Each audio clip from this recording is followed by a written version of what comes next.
মনে হচ্ছে কোনো কঠিন কেস টেস দেখে এলে নাকি? বাবা বললেন, ধীরু, তুমি বাংলায় বলছো, উনি বাংলা বোঝেন বুঝি?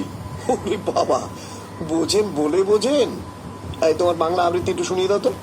শ্রীবাস্তব যেন একটু অপ্রস্তুত হয়েই বললেন, আমি বাংলা মোটামুটি জানি, ট্যাগোরও পড়েছি কিছু কিছু। বটে? Yes, great poet. আমি মনে মনে ভাবছি এই বুঝি কবিতার আলোচনা শুরু হয়। এমন সময় কাঁপা হাতে তারই জন্য ঢালা চায়ের পেয়ালাটা তুলে নিয়ে শ্রীবাস্তব বললেন, কাল রাতে আমার বাড়িতে ডাকু আসিয়াছিল। ডাকু? ডাকু আবার কি? আমাদের ক্লাসে দক্ষিণা বলে একটা ছেলে আছে, তার ডাকনাম ডাকু। কিন্তু ধীরু কাকার কথাতেই ডাকু ব্যাপারটা বুঝে নিলাম। সে কি? ডাকাত তো মধ্যপ্রদেশে আছে বলে জানতাম। লখনৌ শহরে ডাকাত এলো কোত্থেকে? ডাকু বলেন কি চোর বলেন, আমার আঙ্গুরির কথা তো আপনি জানেন মিস্টার সানিয়াল। সেই পিয়ারিলালের দেয়া আংটি, সেটা কি চুরি গেল নাকি? না না, লেকিন আমার বিশ্বাস কি ওই আংটি নিতেই ও চোর আসিল। বাবা বললেন, কি আংটি? শ্রীবাস্তব ধীরু কাকাকে বললেন, আপনি বলেন। উর্দু ভাষা এরা বুঝবে না, আর ও তো কথা আমার বাংলায় হবে না। ধীরু কাকা বললেন, পিয়ারিলাল শেঠ ছিলেন লখনৌয়ের নাম করা ধনী ব্যবসায়ী, যাতে গুজরাটি। এককালে কলকাতায় ছিলেন, তাই বাংলাও অল্প অল্প জানতেন। ওর ছেলে মহাবীরের যখন 12 কি 13 বছর বয়স, তখন তার একটা কঠিন হাড়ের ব্যারাম হয়। শ্রীবাস্তব তাকে ভালো করে দেন। পিয়ারিলালের স্ত্রী নেই, 2 ছেলের বড়জি টাইফয়েডে মারা যায়। তাই বুঝতেই পারছো, সবেধন নীলমণি থেকে মৃত্যুর দরজা থেকে ফিরিয়ে আনার জন্য শ্রীবাস্তবের ওপর পিয়ারিলালের মনে একটা গভীর কৃতজ্ঞতা বোধ ছিল। তাই মারা যাবার আগে তিনি তার একটা বহুমূল্য আংটি শ্রীবাস্তবকে দিয়ে যান। বাবা বললেন, কবে মারা গেছেন ভদ্রলোক? শ্রীবাস্তব বললেন, লাস্ট জুলাই, 3 মহিনা হলো। মে মাসে ফার্স্ট হার্ট অ্যাটাক হলো, তাতেই প্রায় চলে গিয়েছিলেন। সেই টাইমে আংটি দিয়েছিলেন আমায়, দেবার পর ভালো হয়ে উঠলেন। তারপর জুলাই মাসে সেকেন্ড অ্যাটাক হলো, তখনও আমি দেখা করতে গিয়েছিলাম। আফসোস 3 দিনের ভিতরে চলে গেলেন। এই দেখুন। শ্রীবাস্তব তার কোটের পকেট থেকে একটা দেশলাইয়ের বাক্সের চেয়ে একটু বড় নীল রঙের ভেলভেটের কৌটো বার করে ঢাকনাটা খুলতেই তার ভেতরটায় রোদ পড়ে রামধনুর 7টা রঙের একটা চোখ ঝলসানো ঝিলিক খেলে গেল। তারপর শ্রীবাস্তব এদিক ওদিক দেখে সামনে ঝুঁকে পড়ে খুব সাবধানে ডান হাতের বুড়ো আঙুল আর তার পাশের আঙুল দিয়ে আলতো করে ধরে আংটিটা বার করলেন। দেখলাম আংটিটার ওপর ঠিক মাঝখানে একটা প্রায় 4 আনি সাইজের ঝলমলে পাথর, নিশ্চয় হিরে। আর তাকে ঘিরে লাল, নীল, সবুজ সব আরো অনেকগুলো ছোট ছোট পাথর। এত অদ্ভুত সুন্দর আংটি আমি কোনো দিন দেখিনি। ফেলুদার দিকে আর চোখে চেয়ে দেখি সে একটা শুকনো ইউক্যালিপটাসের পাতা নিয়ে কানের মধ্যে ঢুকিয়ে সেটাকে পাকাচ্ছে। যদিও তার চোখটা রয়েছে আংটি। বাবা বললেন, দেখে তো মনে হয় জিনিসটা পুরনো। এর কোনো ইতিহাস আছে নাকি? শ্রীবাস্তব একটু হেসে আংটিটা বাক্সে পুরে বাক্সটা পকেটে রেখে চায়ের পেয়ালাটা আবার হাতে তুলে নিয়ে বললেন, তা একটু আছে। এর বয়স 300 বছরের বেশি। আর এই আংটি ছিল আওরঙ্গজেবের। বাবা চোখ কপালে তুলে বললেন, বলেন কি? আমাদের অরঙ্গজেব বাদশাহ, শাহজাহানের ছেলে অরঙ্গজেব? হ্যাঁ, তবে আওরঙ্গজেব তখনও বাদশাহ বনেনি। গদিতে তখন শাহজাহান সমরকন্দ দখল করবেন বলে ফৌজ পাঠাচ্ছেন বারবার, আর ও বারবার ডিফিট হচ্ছে। তো একবার আওরঙ্গজেবের আন্ডারে ফৌজ গেল। আওরঙ্গজেব মার খেলেন খুব, হয়তো মরেই যেতেন। এক সেনাপতি সেভ করলো। আওরঙ্গজেব তখন নিজের হাত থেকে আংটি খুলে তাকে দিলেন। বাবা, এই যে একেবারে গল্পের মতো। আর পিয়ারিলাল ওই আংটি কিনলেন ওই সেনাপতির এক বংশধরের কাছ থেকে আগ্রাতে। দাম কত ছিল তা পিয়ারিলাল বলেননি, তবে that big stone is diamond আমি যাচাই করিয়ে নিয়েছি, তো আপনারা বুঝতেই পারছেন কি কত দাম হবে। হিরু কাকা বললেন, কমপক্ষে লাখ দুই তো হবে। আওরঙ্গজেব না হয়ে যদি জাহান্নাম খাওয়া হতো তাহলেও লাখ দেড়েক হতো নিশ্চয়ই। তাই তো বলছি, কালকের ঘটনার পর খুব আপসেট হয়েছে।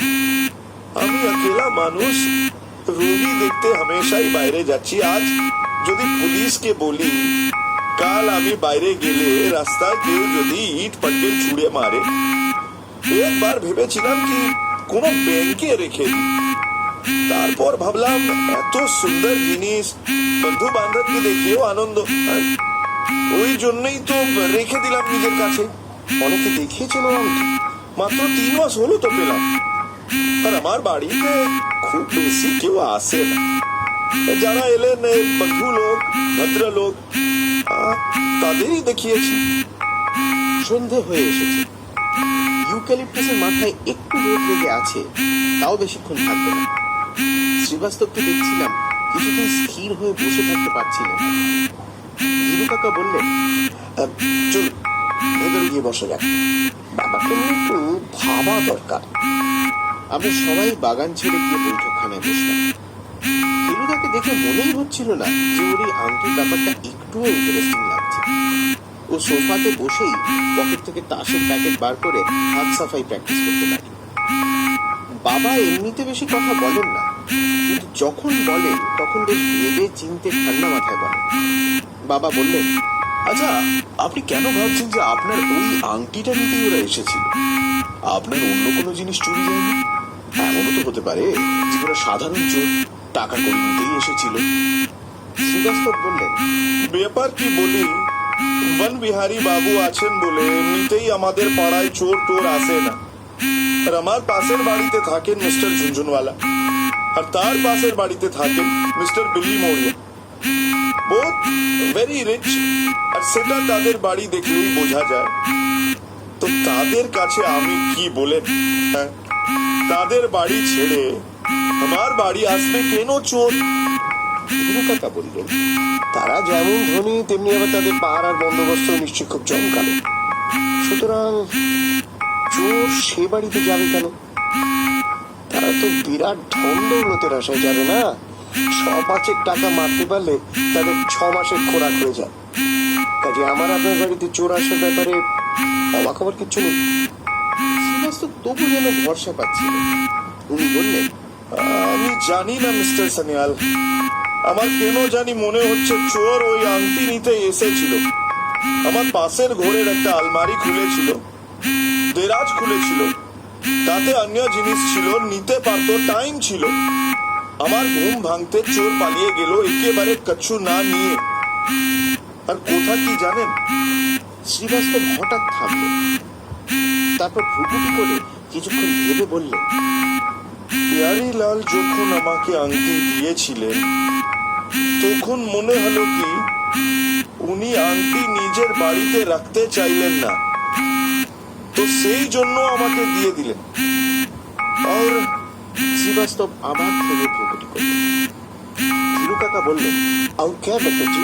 শ্রীবাস্তব এবার একটু দীর্ঘশ্বাস ফেলে বললেন, দ্বিতীয়বার যখন হার্ট অ্যাটাক হলো আর আমি ওকে দেখতে গেলাম, তখন উনি একটা কিছু আমাকে বলবার চেষ্টা করলেন, কিন্তু পারলেন না।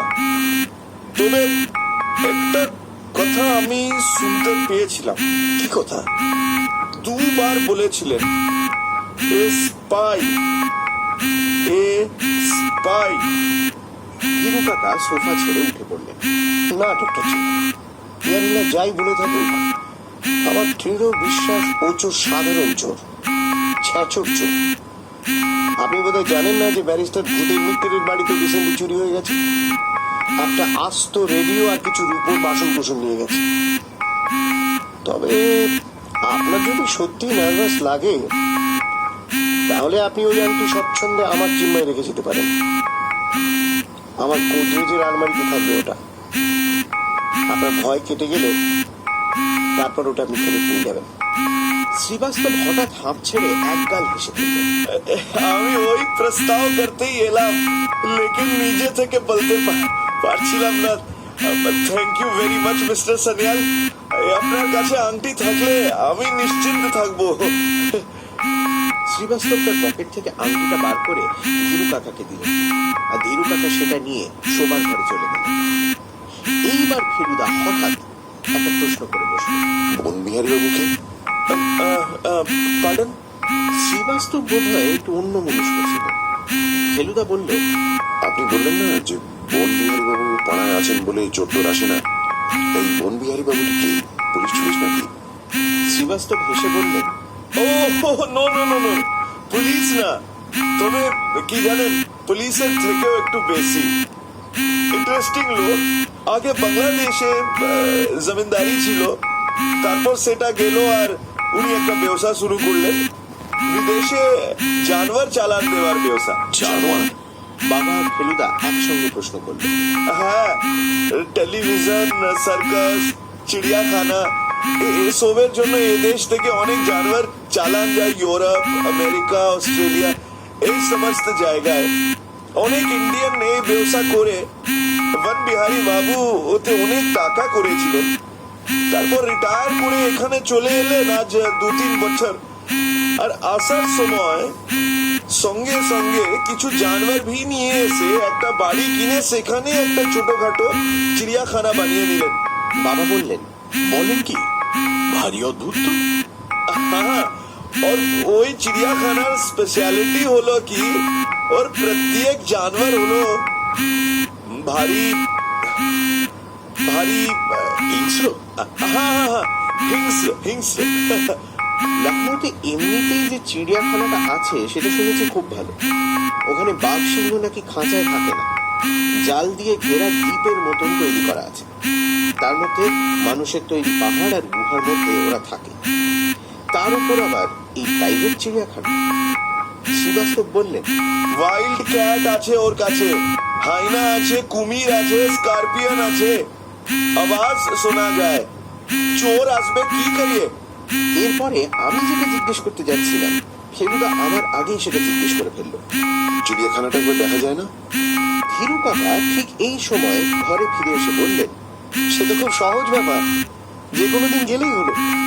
উনি মানুষটা কিন্তু মোটেই হিংস্র নন। শ্রীবাস্তব উঠে পড়লেন, বললেন, আচ্ছা, লাটুস রোডে আমার এক পেশেন্ট আছে, হ্যাঁ আমি চলি। আমরা সবাই শ্রীবাস্তবের সঙ্গে গেটের বাইরে অব্দি গেলাম। ভদ্রলোক সকলকে গুড নাইট করে ধীরু কাকাকে আবার ধন্যবাদ জানিয়ে ওর ফিয়েট গাড়িতে উঠে চলে গেল। বাবা আর ধীরু কাকা বাড়ির দিকে রওনা দিল। ফেলুদা সবে একটা সিগারেট ধরাতে যাচ্ছে, এমন সময় হুশ করে একটা কালো গাড়ি আমাদের সামনে দিয়ে শ্রীবাস্তবের গাড়ির দিকে চলে গেল। ফেলুদা বলল, স্ট্যান্ডার্ড হেরাল্ড, নম্বরটা মিস করে গেলাম। আমি বললাম, নম্বর দিয়ে কি হবে? মনে হলো শ্রীবাস্তবকে ফলো করছে। রাস্তার ওই দিকটা কেমন অন্ধকার দেখছিস? ওইখানে গাড়িটা ওয়েট করছিল, আমাদের গেটের সামনে গিয়ার চেঞ্জ করলো, দেখলি না? এই বলে ফেলুদা রাস্তা থেকে বাড়ির দিকে ঘুরল। বাড়ি গেট থেকে প্রায় 50 গজ দূরে। আমার আন্দাজ আছে, কেননা আমি স্কুলে অনেকবার 100 ইয়ার্ডসে দৌড়েছি। ধীরু কাকার বৈঠকখানায় বাতি জ্বলছে, জানলা দিয়ে ভিতরের দরজাটাও দেখা যাচ্ছে। বাবা আর ধীরু কাকাকে দরজা দিয়ে ঘরে ঢুকতে দেখলাম। ফেলুদা দেখি হঠাৎ থমকে দাঁড়িয়ে সেই জানলার দিকে দেখছে। ওর চোখে ভ্রুকুটি আর দাঁত দিয়ে ঠোঁট কামড়ানোর ভাবটা দেখে বুঝলাম ও চিন্তিত। জানিস তপসে, আমার ডাকনাম কিন্তু আসলে ওটা নয়, ফেলুদা তপেশ থেকে তোপসে করে দিয়েছে। আমি বললাম, কি? আমি থাকতে ভুলটা হবার কোনো মানে হয় না। কি ভুল? ওই জানলাটা বন্ধ করে দেওয়া উচিত ছিল। গেট থেকে জানলা দিয়ে ঘরের ভেতরটা পরিষ্কার দেখা যায়। ইলেকট্রিক লাইট হলে তাও বা কথা ছিল, কিন্তু তোর কাকা আবার লাগিয়েছেন ফ্লোরোসেন্ট। তাতে কি হয়েছে? তোর বাবাকে দেখতে পাচ্ছিস? শুধু মাথাটা, উনি তো চেয়ারে বসে আছে। ওই চেয়ারে 10 মিনিট আগে কে বসেছিল? ডক্টর শ্রীবাস্তব। আংটির কৌটোটা তোর বাবাকে দেবার সময় উনি উঠে দাঁড়িয়েছিলেন, মনে পড়ে? এর মধ্যেই ভুলে যাব? সেই সময় এই গেটের কাছে কেউ থাকলে তার পক্ষে ঘটনাটা দেখে ফেলা অসম্ভব নয়। এই রে, কিন্তু কেউ যে ছিল সেটা তুমি ভাবছো কেন? ফেলুদা নিচু হয়ে নুড়ি পাথরের উপর থেকে একটা ছোট্ট জিনিস তুলে আমার দিকে এগিয়ে দিল। হাতে নিয়ে দেখলাম সেটা একটা সিগারেটের টুকরো। মুখটা ভালো করে লক্ষ্য কর। আমি সিগারেটটা চোখের খুব কাছে নিয়ে এলাম, আর রাস্তার ল্যাম্পের অল্প আলোতেই যা দেখবার সেটা দেখে নিলাম। ফেলুদা হাত বাড়িয়ে সিগারেটটা ফেরত নিয়ে নিল। কি দেখলি? চারমিনা। আর যে লোকটা খাচ্ছিল তার মুখে পান ছিল, তাই পানের দাগ লেগে আছে। ভেরি গুড, যাও ভেতরে যাও। রাত্রি শোবার আগে ফেলুদা ধীরু কাকার কাছ থেকে আংটিটা চেয়ে নিয়ে সেটা আরেকবার ভালো করে দেখে নিল। ওর যে পাথর সম্বন্ধে এত জ্ঞান ছিল সেটা আমি জানতাম না। ল্যাম্পের আলোতে আংটিটা ধরে সেটাকে ঘুরিয়ে ঘুরিয়ে বলতে লাগলো, এই যে নীল পাথরগুলো দেখছিস, এগুলোকে বলে সাফায়ার, যার বাংলা নাম নীলকান্তমণি। লালগুলো হচ্ছে চুনি অর্থাৎ রুবি, আর সবুজগুলো পান্না এমারেল্ড। অন্যগুলি যতদূর মনে হচ্ছে পোখরাজ, যার ইংরেজি নাম টোপ্যাজ। তবে আসল দেখবার জিনিস হলো মাঝখানের ওই হিরেটা। এমন হিরে হাতে ধরে দেখার সৌভাগ্য সকলের হয় না। তারপর ফেলুদা আংটিটা বাঁ হাতের কোড়ে আঙুলের পাশের আঙুলে পরে বলল, অরঙ্গজেবের আঙুল আর আমার আঙুলের সাইজ মিলে যাচ্ছে, দেখেছিস? সত্যি দেখি ফেলুদার আঙুলে আংটিটা ঠিক ফিট করে গেছে। ল্যাম্পের আলোতে ঝলমলে পাথরগুলোর দিকে এক দৃষ্টে তাকিয়ে থেকে ফেলুদা বলল, কত ইতিহাস জড়িয়ে আছে এই আংটির সঙ্গে কে জানে। তবে কি জানিস তো, সে এর অতীতে আমার কোনো ইন্টারেস্ট নেই। এটা অরঙ্গজেবের ছিল কি আলতামাসের ছিল কি আকরাম খান ছিল সেটা আনইম্পর্টেন্ট। আমাদের জানতে হবে এর ভবিষ্যৎটা কি, আর বর্তমানে কোনো বাবাজি সত্যি করেই এর পেছনে লেগেছেন কি না। আর যদি লেগে থাকেন তবে তিনি কে এবং তার কেন এই দুঃসাহস।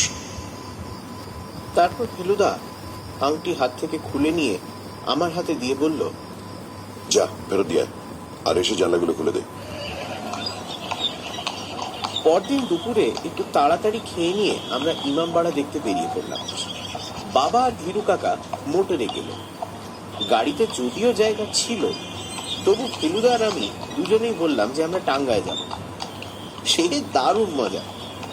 কলকাতায় থেকে তো ঘোড়ার গাড়ি চড়াই হয় না।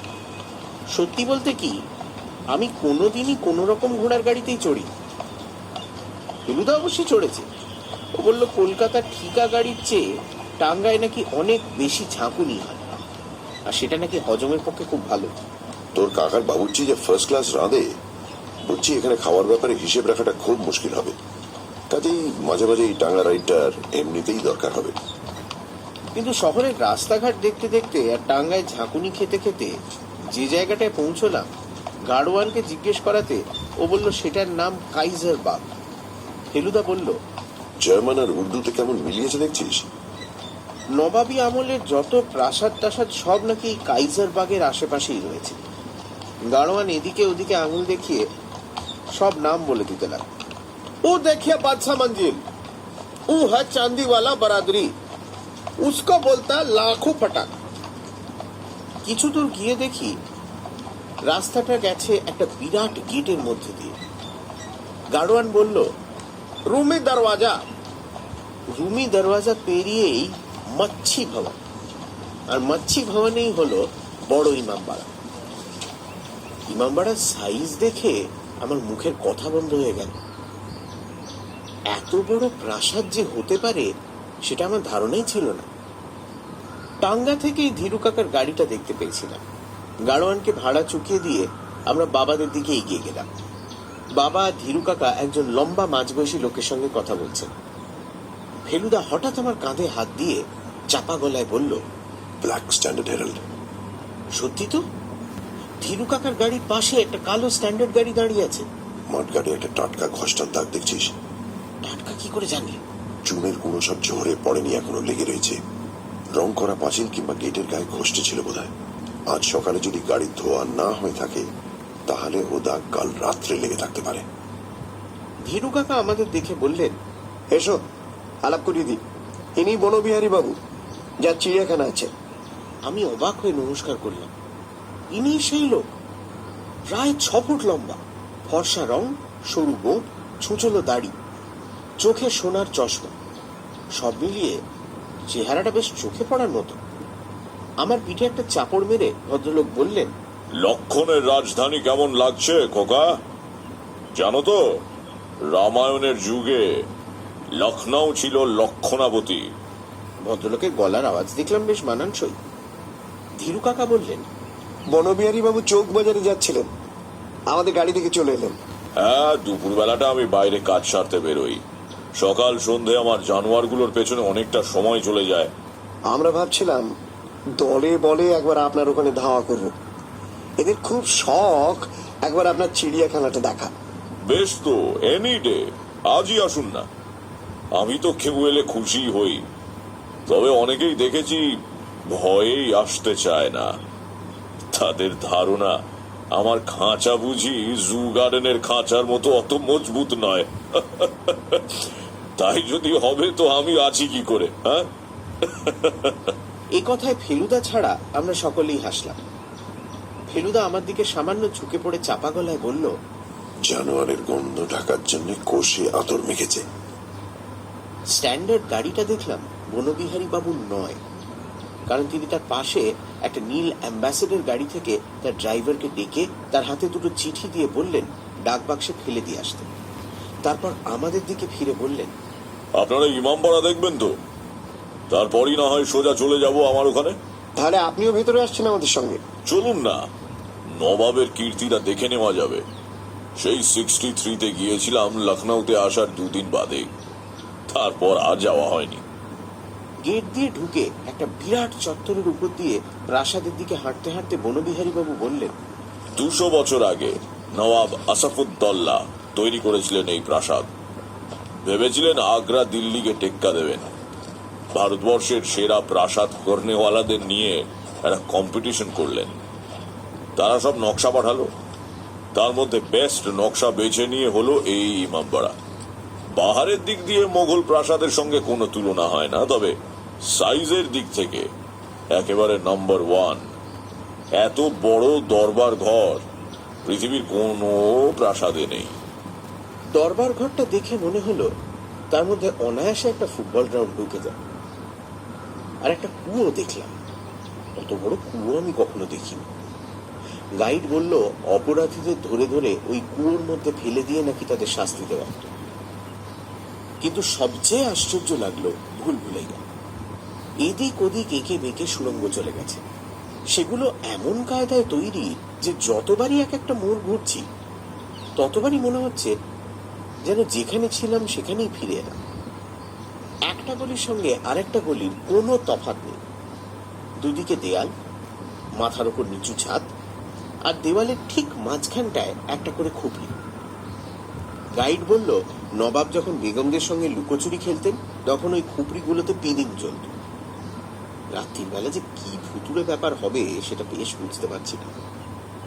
ফেলুদা যে কেন বারবার পিছিয়ে পড়ছিল আর দেওয়ালের এত কাছ দিয়ে হাঁটছিল সেটা বুঝতেই পারছিলাম।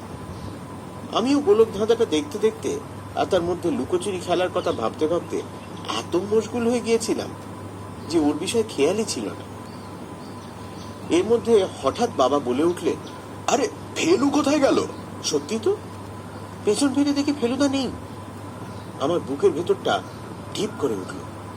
তারপর ফেলু, ফেলু বলে বাবা দুবার ডাক দিতেই ও আমাদের পেছন দিকের একটা গলি দিয়ে বেরিয়ে এলো।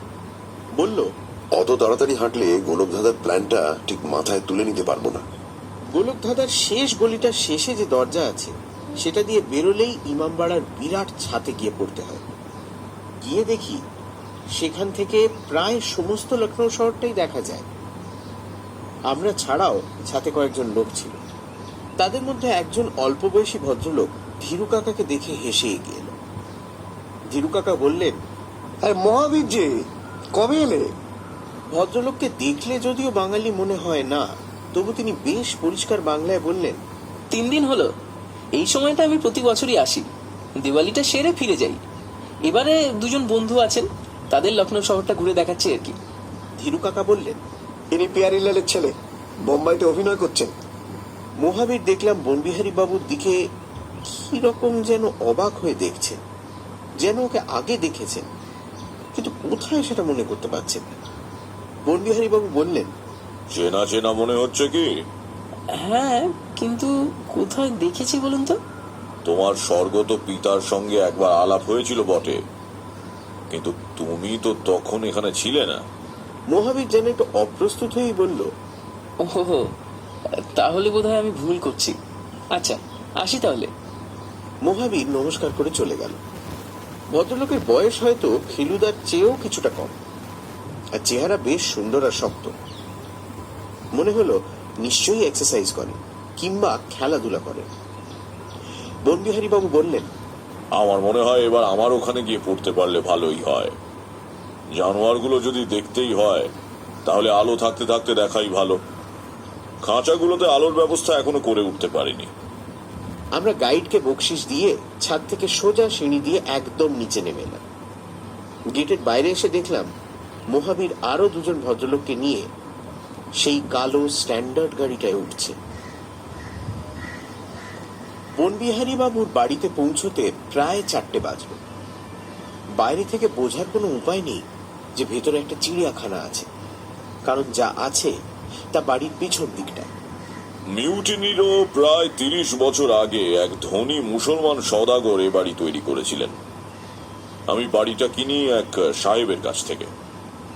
দেখেই বোঝা যায় বাড়িটা অনেক পুরনো, আর দেওয়ালের গায়ে যেসব কারুকার্য আছে তা থেকে তো নবাবদের কথাই মনে হয়। বাড়ির ভেতর ঢুকে বনবিহারী বাবু বললেন, আপনারা সবাই কফি খান তো? হ্যাঁ, আমার বাড়িতে কিন্তু চায়ের পাট নেই। আমাকে বাড়িতে বেশি কফি খেতে দেওয়া হয় না, কিন্তু আমার খেতে খুব ভালো লাগে, তাই আমার তো মজাই হয়ে গেল। কিন্তু কফি পরে, আগে জানো আর দেখা।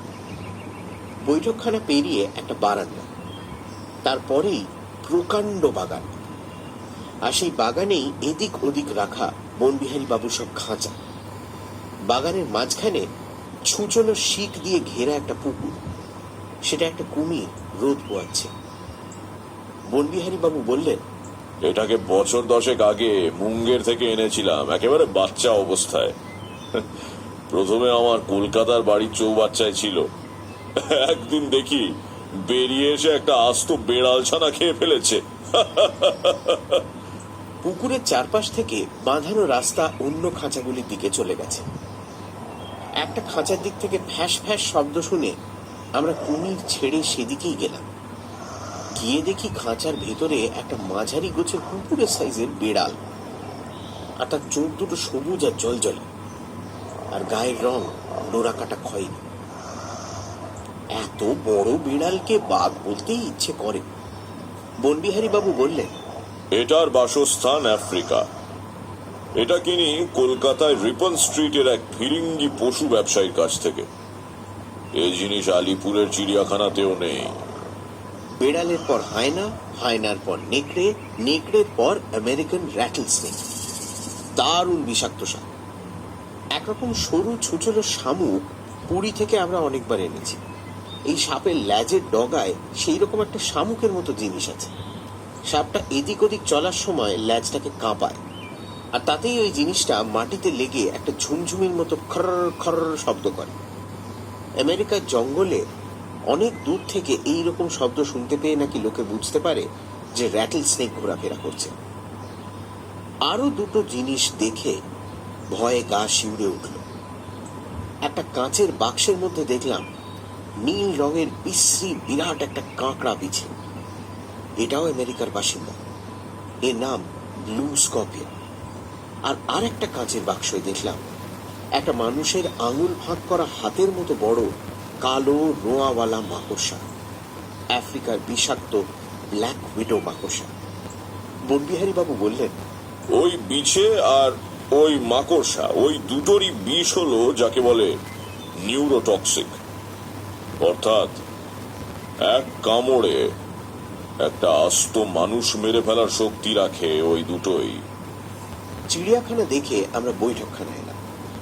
আমরা সোফায় বসার পর নিজে একটা চেয়ারে বসে বনবিহারী বাবু বললেন, রাত্রিরে চারিদিক নিস্তব্ধ হলে মাঝে মাঝে আমার বাগান থেকে বন বেড়ালের ফ্যাসফ্যাসানি, হায়নার হাসি, নেকড়ের খ্যাকরানি আর র্যাটল স্নেকের করকরানি মিলে এক অদ্ভুত কোরাস শুনতে পাই।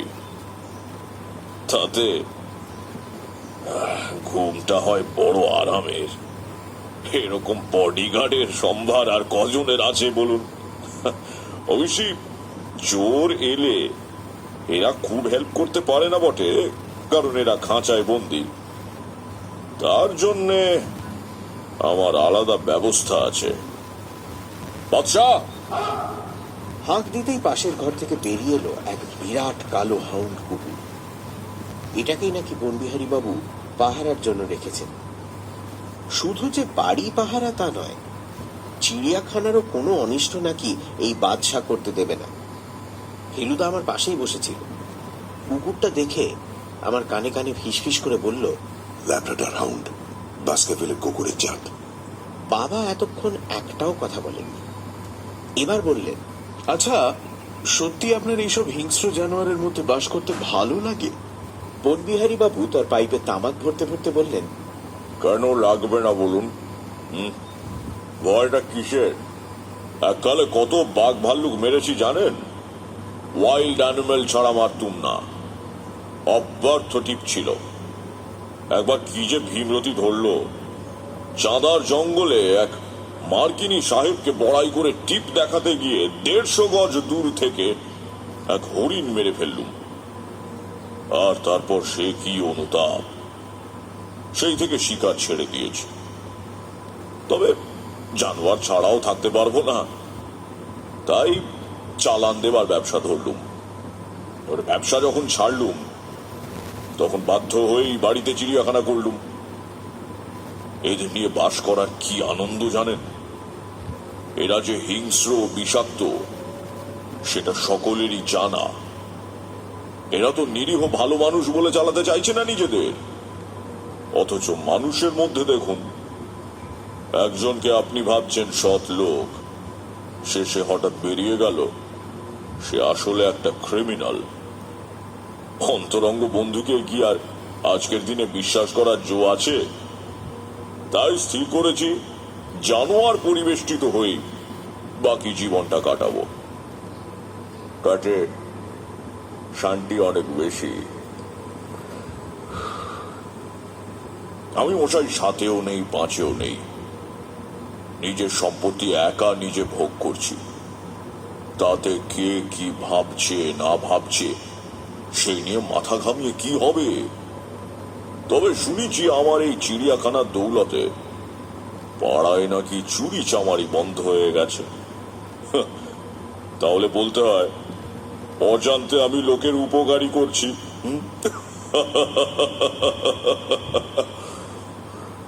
এই শেষ কথাটা শুনে আমি প্রথমে ধীরু কাকার দিকে, তারপর ফেলুদার দিকে চাইলাম। বনবিহারী বাবু কি তাহলে শ্রীবাস্তবের বাড়ির ঘটনাটা জানেন না? এই প্রশ্নের উত্তরের জন্য বেশিক্ষণ অপেক্ষা করতে হলো না, কারণ বনবিহারী বাবুর বেয়ারা কফি আর মিষ্টি এনে দেবার প্রায় সঙ্গে সঙ্গেই শ্রীবাস্তব এসে হাজির হলেন।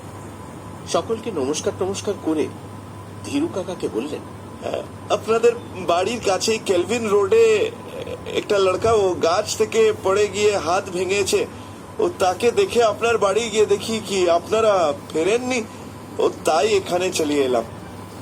ধীরু কাকা শ্রীবাস্তবের দিকে চোখ দিয়ে একটা ইশারা করে বুঝিয়ে দিলেন যে তার আংটি ঠিকই আছে। বনবিহারী বাবুর সঙ্গে দেখলাম শ্রীবাস্তবের যথেষ্ট আলাপ। ছোট শহরে পাড়ার লোকদের পরস্পরের মধ্যে আলাপটা বোধহয় সহজেই হয়। শ্রীবাস্তব ঠাট্টার সুরে বললেন, বনবিহারী বাবু, আপনার পাড়াদারেরা কিন্তু আজকাল ফাঁকি দিচ্ছে। কিরকম? কাল আমার বাড়িতে চোর এলো আর আপনার এক ভি জানवर কছু আওয়াজ করলো না। সে কি চোর আপনার বাড়িতে? কখন?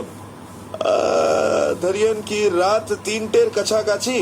ও নেয়নি কিছুই, ঘুমটা ভেঙে গেল আমার, তাই ও ভাগ গিয়া। না নিলেও খুব এক্সপার্ট বলতে হবে। আমার বাদশা অন্তত খুবই সজাগ।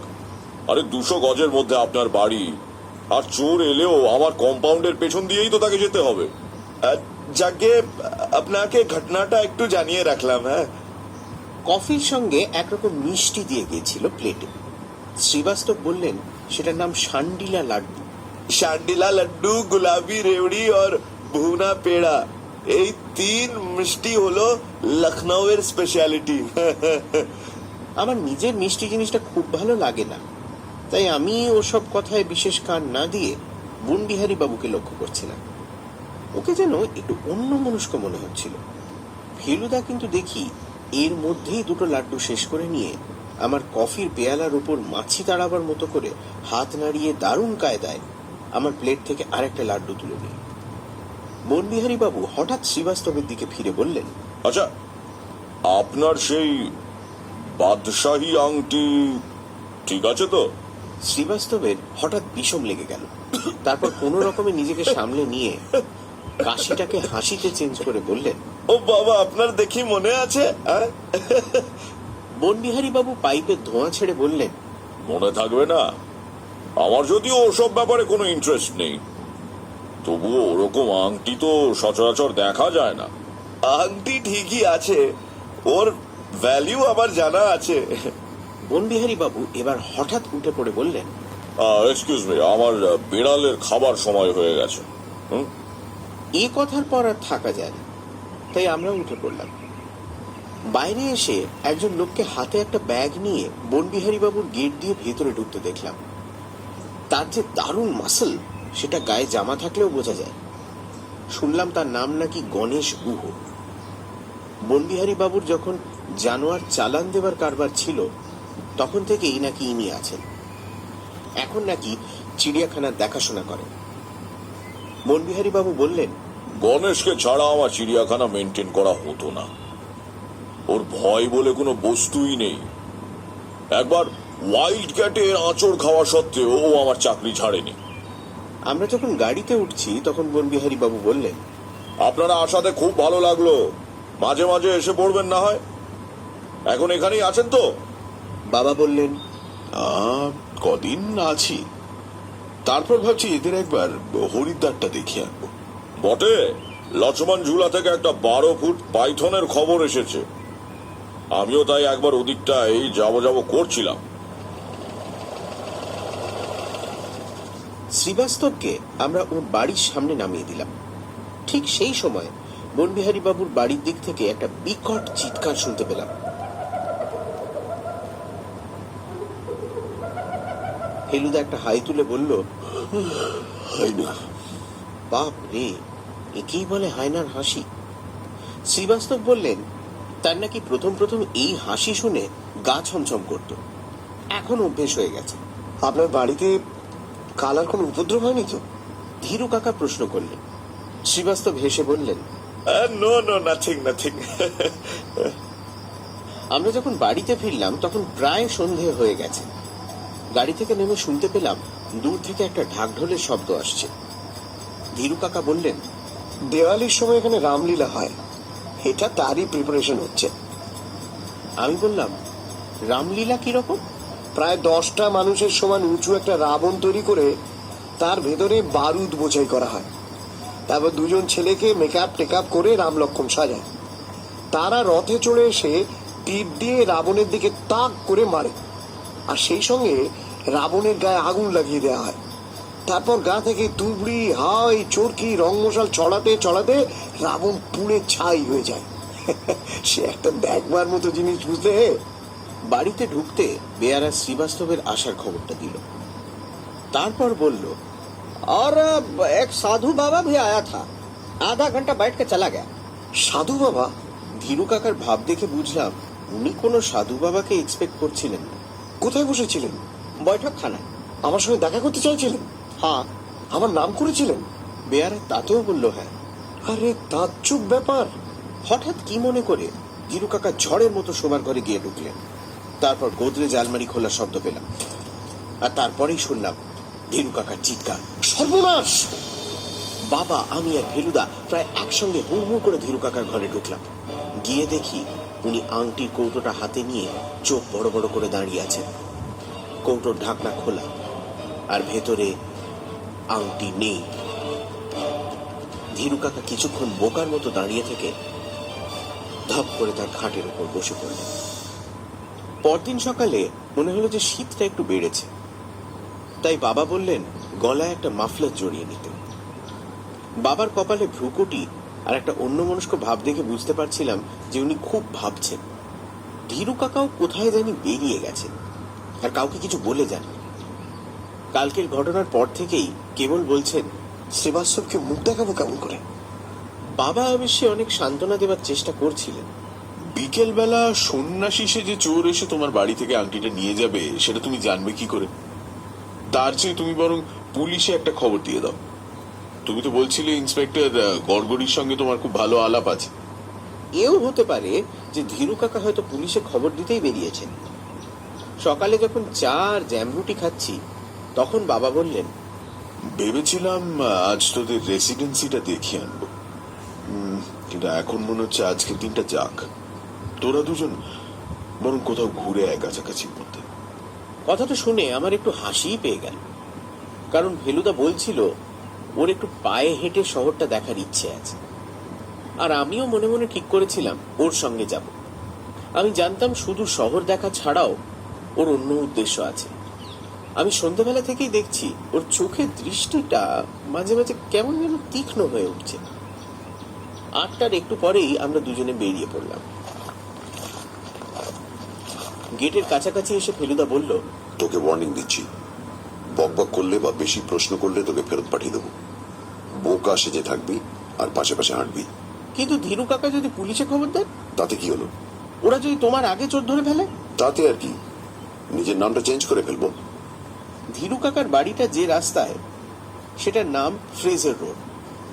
বেশ নির্জন রাস্তা, দুদিকে গেট আর বাগানওয়ালা বাড়ি। তাতে শুধু যে বাঙালিরা থাকে তা নয়, ফ্রেজার রোডটা গিয়ে পড়েছে ডাপলিং রোডে। লখনৌতে একটা সুবিধে আছে, রাস্তার নামগুলো বেশ বড় বড় পাথরের ফলকে লেখা থাকে। কলকাতার মতো খুঁজে বার করতে সময় লাগে না। ডাপলিং রোডটা যেখানে গিয়ে পার্ক রোডে মিশেছে, সেই মোড়টাতে একটা পানের দোকান দেখে ফেলুদা হেলতে দুলতে সেটা সামনে গিয়ে বলল, মিঠা পান হ্যাঁ? मीठा पान ना है बाबूजी, लेकिन मीठा मसाला जगह बना दे सकते हैं। তাই দিজিয়ে। তারপর আমার দিকে ফিরে বলল, বাংলাদেশ ছাড়লে এই একটা প্রবলেম। পানটা কিনে মুখে পুরে ফেলুদা বলল, হ্যাঁ ভাই, আমি এই শহরে নতুন লোক, এখানকার রামকৃষ্ণ মিশনটা কোথায় বলতে পারো? ফেলুদা অবশ্যই হিন্দিতে প্রশ্নটা করেছিল, আর লোকটাও হিন্দিতে জবাব দিয়েছিল, কিন্তু আমি বাংলাতেই দিচ্ছি। দোকানদার বলল, रामकिशन मिश्र। রামকৃষ্ণ মিশন শহরে একটা বড় সাধু বাবা এসছেন, আমি তার খোঁজ করছি। শুনলাম তিনি রামকৃষ্ণ মিশনে উঠেছেন। দোকানদার মাথা নেড়ে বিড়বিড় করে কি জানি বলে বিড়ি বাঁধতে আরম্ভ করলো। কিন্তু দোকানের পাশেই একটা খাটিয়ায় একটা ইয়া বড় গোঁফওয়ালা লোক একটা পুরনো মোচে ধরা বিস্কুটের টিন বাজিয়ে গান করছিল।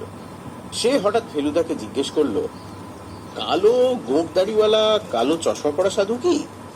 তাই যদি হয় তাহলে তাকে কাল সন্ধেবেলা টাঙ্গার স্ট্যান্ড কোথায় বলে দিয়েছিল। কোথায় টাঙ্গার স্ট্যান্ড? এখান থেকে 5 মিনিট ওইদিকে প্রথম চৌমাথাটায় গেলেই সার গাড়ি দাঁড়ানো আছে, দেখতে পাবে। শুক্রিয়া। সুক্রিয়া কথাটা প্রথম শুনলাম। ফেলুদা বলল, ওটা হলো উর্দুতে থ্যাংক ইউ। টাঙ্গা স্ট্যান্ডে পৌঁছে 7টা টাঙ্গাওয়ালাকে জিজ্ঞেস করার পর 8 বারের বার 57 নম্বর গাড়ির গাড়োয়ান বলল যে গতকাল সন্ধ্যায় একজন গেরুয়া পড়া দাড়ি গোঁপওয়ালা লোক তার গাড়ি ভাড়া করেছিল বটে। কোথায় নিয়ে গিয়েছিল সাধু বাবাকে? ফেলুদা প্রশ্ন করল। গাড়োয়ান বলল, स्टेशन। স্টেশন? हाँ, কত ভাড়া এখান থেকে? 12 आना। কত টাইম লাগবে পৌঁছতে? 10 मिनट মতো। 4 আনা বেশি দিলে 8 মিনিটে পৌঁছে দেবে। ट्रेन पकड़ना है का? টিরেন বলে টিরেন, বড়িয়া টিরেন, বাদশাহী এক্সপ্রেস। গাড়োয়ান একটু বোকার মতো হেসে বলল, चलिए 8 मिनट में पहुंचा देंगे। গাড়ি ছাড়বার পর ফেলুদাকে একটু ভয়ে ভয়ে জিজ্ঞেস করলাম, সেই সাধু বাবা কি এখনো বসে আছেন স্টেশনে আংটি নিয়ে? এটা বলতে ফেলুদা আমার দিকে এমন কটমট করে চাইল যে আমি একেবারে চুপ মেরে গেলাম। কিছুক্ষণ যাওয়ার পর ফেলুদা গাড়োয়ানকে জিজ্ঞেস করলো, সাধু বাবার সঙ্গে কোনো মালপত্র ছিল কি? গাড়োয়ান একটু ভেবে বলল, মনে হয় একটা বাক্স ছিল, তবে বড় নয়, ছোট। স্টেশনে পৌঁছে টিকিট ঘরের লোক, গেটের চেকার, কুলি টুলি এদের কাউকে জিজ্ঞেস করে কোনো ফল হয়নি। রেস্টুরেন্টের ম্যানেজার বাঙালি, তিনি বললেন, আপনি কি পবিত্রানন্দ ঠাকুরের কথা বলছেন, যিনি দেরাদুনে থাকেন? তিনি তো 3 দিন হলো সবে এসেছেন, তার তো এখনো ফিরে যাবার সময় হয়নি। আর তার সঙ্গে তো দেদার সাঙ্গপাঙ্গ চেলাচামুন্ডা। সব শেষে ফার্স্ট ক্লাস ওয়েটিং রুমের যে দারোয়ান, তাকে জিজ্ঞেস করাতে সে বলল একজন গেরুয়া পড়া দাড়িওয়ালা লোক গতকাল সন্ধ্যায় এসেছিল বটে। ওয়েটিং রুমে বসেছিলেন? আগে না, বসেননি। তবে বাথরুমে ঢুকেছিল, হাতে একটা ছোট বাক্স ছিল। তারপর? তারপর তো জানি না। সে কি, বাথরুমে ঢোকার পর তাকে আর দেখোনি? দেখেছি বলে তো মনে পড়ছে না। তুমি এখানেই ছিলে তো?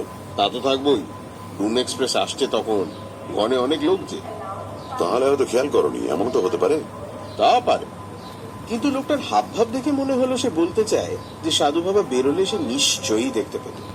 কিন্তু তাহলে সে সাধু বাবা গেলেন কোথায়? স্টেশনে আর বেশিক্ষণ থেকে এ রহস্যের উত্তর পাওয়া যাবে না, তাই আমরা বাইরে বেরিয়ে এলাম। এখানেও বাইরে টাঙ্গাল নাই, আর তারই একটাতে আমরা উঠে পড়লাম। টাঙ্গা জিনিসটাকে আর অবজ্ঞা করতে পারছিলাম না, কারণ 57 নম্বরের গাড়োয়ান আমাদের ঠিক 7 মিনিট 57 সেকেন্ডে স্টেশন পৌঁছে দিয়েছিল।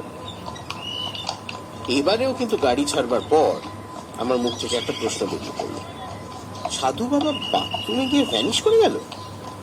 ফেলুদার দাঁতের ফাঁক দিয়ে ছিক করে খানিকটা পানের পিক রাস্তায় ফেলে দিয়ে বলল, তা হতে পারে।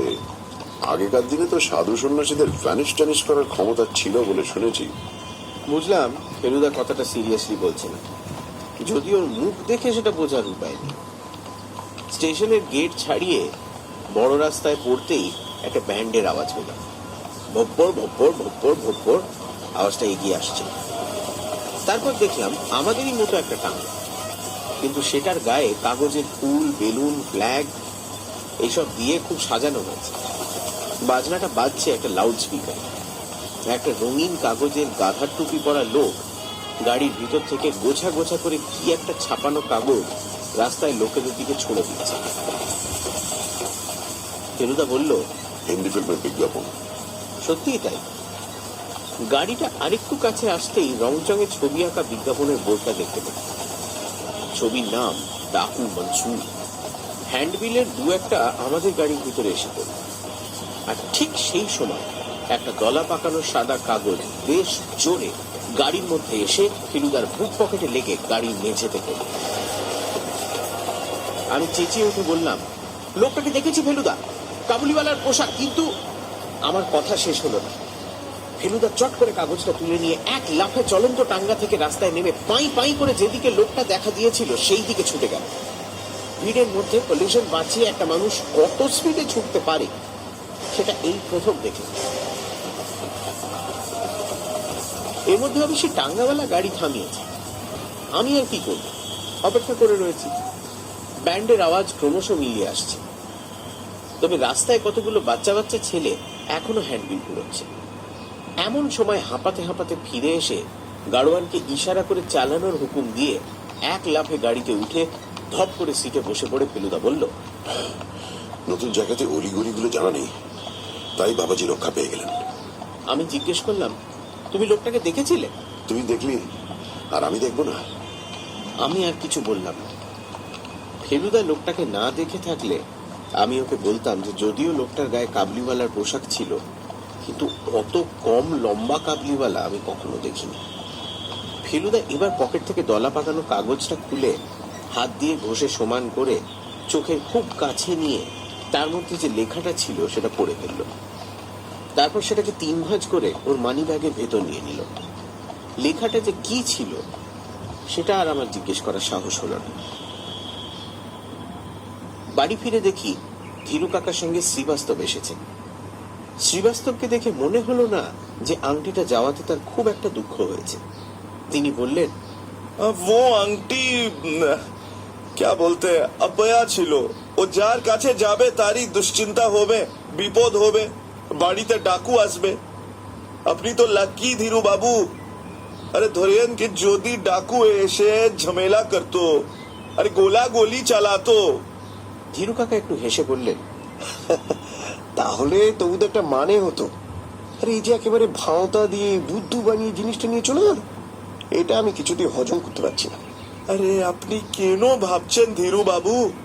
আরে আংটি আমার কাছে থাকলেও যেত, আপনার কাছে থাকলেও যেত। আর আপনি যে বলিয়েছিলেন পুলিশে খবর দেবেন, ও তাও করবেন না। ওতে আপনার বিপদ আরো বেড়ে যাবে। যারা চুরি করলো ও তারা খেপে গিয়ে ফির আপনাদের উপর হামলা করবে। ফেলুদা এতক্ষণ একটা সোফায় বসে একটা লাইফ ম্যাগাজিন দেখছিল। এবার সেটাকে বন্ধ করে টেবিলে রেখে দিয়ে হাত দুটোকে সোফার মাথার পেছনে এলিয়ে দিয়ে বলল, মহাবীর বাবু জানেন এই আংটির কথা? প্যারিলালের ছেলে? হ্যাঁ। সে তো আমি জানি না ঠিক। ও মহাবীর ডুন স্কুলে পড়তো, ওখানেই থাকতো। তারপর মিলিটারি একাডেমিতে জয়েন করেছিল, তারপর সেটা ছাড়িয়ে দিল। ও বোম্বে গিয়ে ফিল্মে অ্যাক্টিং শুরু করলো। উনি ফিল্মে নামার ব্যাপারে পিয়ারিলালের মত ছিল? সে বিষয়ে আমায় কিছু বলেননি পিয়ারিলাল, তবে জানি উনি ছেলেকে খুব ভালোবাসতেন। পিয়ারিলাল মারা যাবার সময় মহাবীর কাছে ছিলেন? না, বোম্বে ছিল। খবর পেয়ে এসে গেল। ধীরু কাকা বললেন। ফেলু, একেবারে পুলিশের মতো জেরা করছো যে। বাবা বললেন, ও যে শখের ডিটেকটিভ, ওর ওদিকে বেশ ইয়ে আছে। শুনে শ্রীবাস্তব খুব অবাক হয়ে ফেলুদার দিকে তাকিয়ে বললেন, বাহ, ভেরি গুড, ভেরি গুড। কেবল ধীরু কাকাই যেন একটু ঠাট্টার সুরে বললেন, খোদ ডিটেকটিভের বাড়ি থেকে মালটা চুরি হলো, এইটাই যে আফসোস। ফেলুদা এসব কথাবার্তায় কোনো মন্তব্য না করে শ্রীবাস্তবকে আরেকটা প্রশ্ন করলেন, মহাবীর বাবুর ফিল্মে অ্যাক্টিং করে ভালো রোজগার হচ্ছে কি? সেটা তো ঠিক জানি না। ইয়ে সির্ফ 2 বছর তো হলো। ওর এমনিতে টাকার কোনো অভাব আছে? না না, কারণ প্যারিলাল ওকেই সম্পত্তি দিয়ে গেছেন, আর সিনেমাটা তো ওর শখের ব্যাপার। বলে ফেলুদা আবার লাইফটা তুলে নিল। শ্রীবাস্তব হঠাৎ তার রিস্ট ওয়াচের দিকে তাকিয়ে বললেন, দেখুন, আপনাদের সঙ্গে কথা বলতে বলতে আমার পেশেন্টের কথাই ভুলে গেছি। আচ্ছা আমি চলি। হ্যাঁ। শ্রীবাস্তবকে তার গাড়িতে পৌঁছে দিতে বাবা আর ধীরু কাকা বাইরে গেলে পর ফেলুদা ম্যাগাজিনটা বন্ধ করে একটা বিরাট হাই তুলে বলল, তোর চাঁদে যেতে ইচ্ছে করে না মঙ্গল গ্রহে? আমি বললাম, আমার এখন শুধু একটা জিনিসই ইচ্ছে করছে।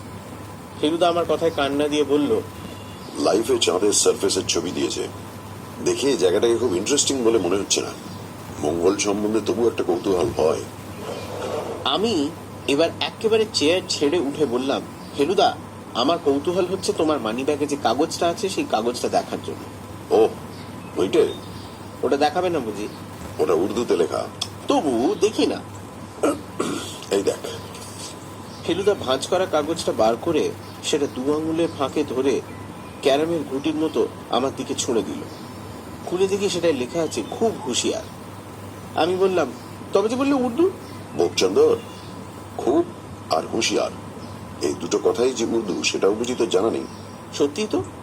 মনে পড়লো একবার বাবা বলেছিলেন, যে কোনো বাংলা উপন্যাস নিয়ে তার যে কোনো একটা পাতা খুলে পড়ে দেখো, দেখবে প্রায় অর্ধেক কথা হয় উর্দু, নয় ফার্সি, না হয় ইংরেজি, না হয় পর্তুগিজ, না হয় অন্য কিছু। এইসব কথা বাংলায় এমন চলে গেছে যে আমরা ভুলে গেছি এগুলো আসলে বাংলা নয়। আমি লাল অক্ষরে লেখা কথা দুটোর দিকে চেয়ে আছি দেখে প্রায় যেন আমার মনের প্রশ্নটা আন্দাজ করেই ফেলুদা বলল, একটা সাজা পানের ডগা দিয়ে অনেক সময় চুন খয়ের মেশানো লাল রস চুইয়ে পড়ে, দেখেছিস? এটা সেই পানের ডগা দিয়ে লাল রস দিয়ে লেখা। আমি লেখাটা নাকের কাছে আনতেই পানের গন্ধ পেলাম। কিন্তু কে লিখেছে বলো তো? জানি না। লোকটা বাঙালি তো বটেই। জানি না। কিন্তু তোমাকে কেন লিখতে যাবে? তুমি তো আর আংটি চুরি করনি। ফেলুদা হো হো করে হেসে বলল, হুমকি জিনিসটা কি আর চোরকে দেয় রে বোকা? ওটা দেয় চোরের যে শত্রু তাকে, অর্থাৎ ডিটেকটিভকে। তাই এইসব কাজে নামতে হলে ডিটেকটিভের একেবারে প্রাণটি হাতে নিয়ে নামতে হয়। আমার বুকের ভিতরটা টিপ টিপ করে উঠল, আর বুঝতে পারলাম যে গলাটা কেমন জানি শুকিয়ে আসছে। কোন রকমে ঢকিলে বললাম, তাহলে এবার থেকে সত্যি হুঁশিয়ার হওয়া উচিত। হুঁশিয়ার হইনি সে কথা থেকে কে বললে? এই বলে ফেলুদা পকেট থেকে একটা গোল কৌটো বার করে আমার নাকের সামনে ধরল। দেখলাম বাক্সটা ঢাকনায় লেখা আছে 10ম সংস্কার চূর্ণ। ওটা যে একটা দাঁতের মাজনের নাম সেটা আমি ছেলেবেলা থেকে জানি, কারণ দাদু ওটা ব্যবহার করতেন। তাই আমি একটু অবাক হয়েই বললাম, দাঁতের মাজন দিয়ে কি করে হুঁশিয়ার হবে ফেলুদা? তোর যেমন বুদ্ধি, দাঁতের মাজন হতে যাবে কেন? তবে ওটায় কি আছে? চোখ দুটো গোল করে গলাটা বাড়িয়ে আর নামিয়ে নিয়ে ফেলুদা বলল, চূর্ণীকৃত ব্রহ্মাস্ত্র। রাত্রে খাওয়া দাওয়ার পর ফেলুদা হঠাৎ বলল, তো সে কি মনে হচ্ছে বলতো? আমি বললাম, কিসের কি মনে হচ্ছে? এই যে সব ঘটনা ঘটছে চটছে। বারে বা, সে তো তুমি বলবে, আমি আবার কি করে বলবো? আমি কি ডিটেকটিভ নাকি? আর সন্ন্যাসীটা কে সেটা না জানা অবধি তো কিছুই বোঝা যাবে না। কিন্তু কিছু কিছু জিনিস তো বোঝা যাচ্ছে, যেমন সন্ন্যাসীটা বাথরুমে ঢুকে আর বেরোলো না, এটা তো খুব রিভিলিং। রিভিলিং মানে? রিভিলিং মানে যার থেকে অনেক কিছু বোঝা যায়। এখানে কি বোঝা যাচ্ছে? তুই নিজে বুঝতে পারছিস না? আমি বুঝতে পারছি যে ওয়েটিং রুমে দারোয়ানটা অন্যমনস্ক ছিল। তোর মুন্ডু। তবে সন্ন্যাসী বেরোলে নিশ্চয়ই দারোয়ানের চোখে পড়তো। তাহলে সন্ন্যাসী বেরোয়নি? সন্ন্যাসীর হাতে কি ছিল মনে আছে? আমি তো আর, ও হ্যাঁ হ্যাঁ, অ্যাটাচি কেস। সন্ন্যাসীর হাতে অ্যাটাচি কেস দেখেছিস কখনো? তা দেখিনি। সেই তো বলছি, ওটা থেকেই সন্দেহ হয়। কি সন্দেহ হয়? যে সন্ন্যাসী আসলে সন্ন্যাসী নন, উনি প্যান্ট শার্ট কি ধুতি পাঞ্জাবি পরা আমাদের মতো অসন্ন্যাসী। আর সেই পোশাক ছিল ওই অ্যাটাচি কেসে। গেরুয়াটা ছিল ছদ্মবেশ, খুব সম্ভবত দাড়ি গোপটাও। বুঝেছি, সেগুলো বাক্সে পুরে নিয়ে নিয়েছে আর অন্য পোশাক পরে বেরিয়ে এসেছে, তাই দারোয়ান ওকে চিনতে পারেনি। গুড, এইবার মাথা খুলেছে।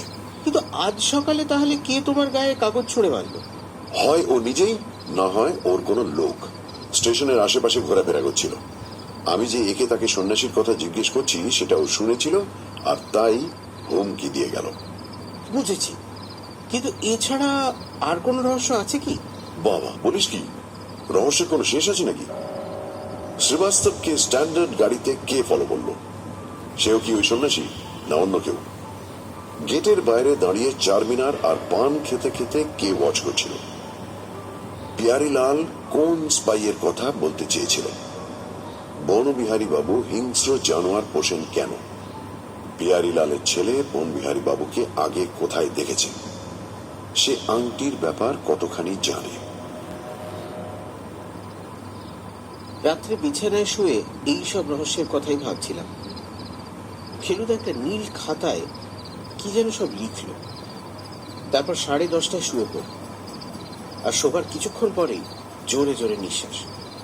বুঝলাম ও ঘুমিয়ে পড়েছে। দূর থেকে রামলীলার ঢাকের শব্দ ভেসে আসছে। একবার একটা জানোয়ারের ডাক শুনলাম, হয়তো শেয়াল কিংবা কুকুর, কিন্তু হঠাৎ কেন জানি হায়নার হাসি বলে মনে হয়েছিল। বনবিহারী বাবু যে হিংস্র জানোয়ার পোষেন তাতে ফেলুদার আশ্চর্য হওয়ার কি আছে? সবসময় কি সব জিনিসের পেছনে লুকোনো কারণ থাকে নাকি? অনেক রকম অদ্ভুত অদ্ভুত শখের কথা তো শুনতে পাওয়া যায়। বনবিহারী বাবুর চিড়িয়াখানাও হয়তো সেই রকমই একটা অদ্ভুত শখের নমুনা। এইসব ভাবতে ভাবতে কখন যে ঘুমিয়ে পড়েছি আর কখন যে আবার ঘুমটা ভেঙে গেছে তা জানি না।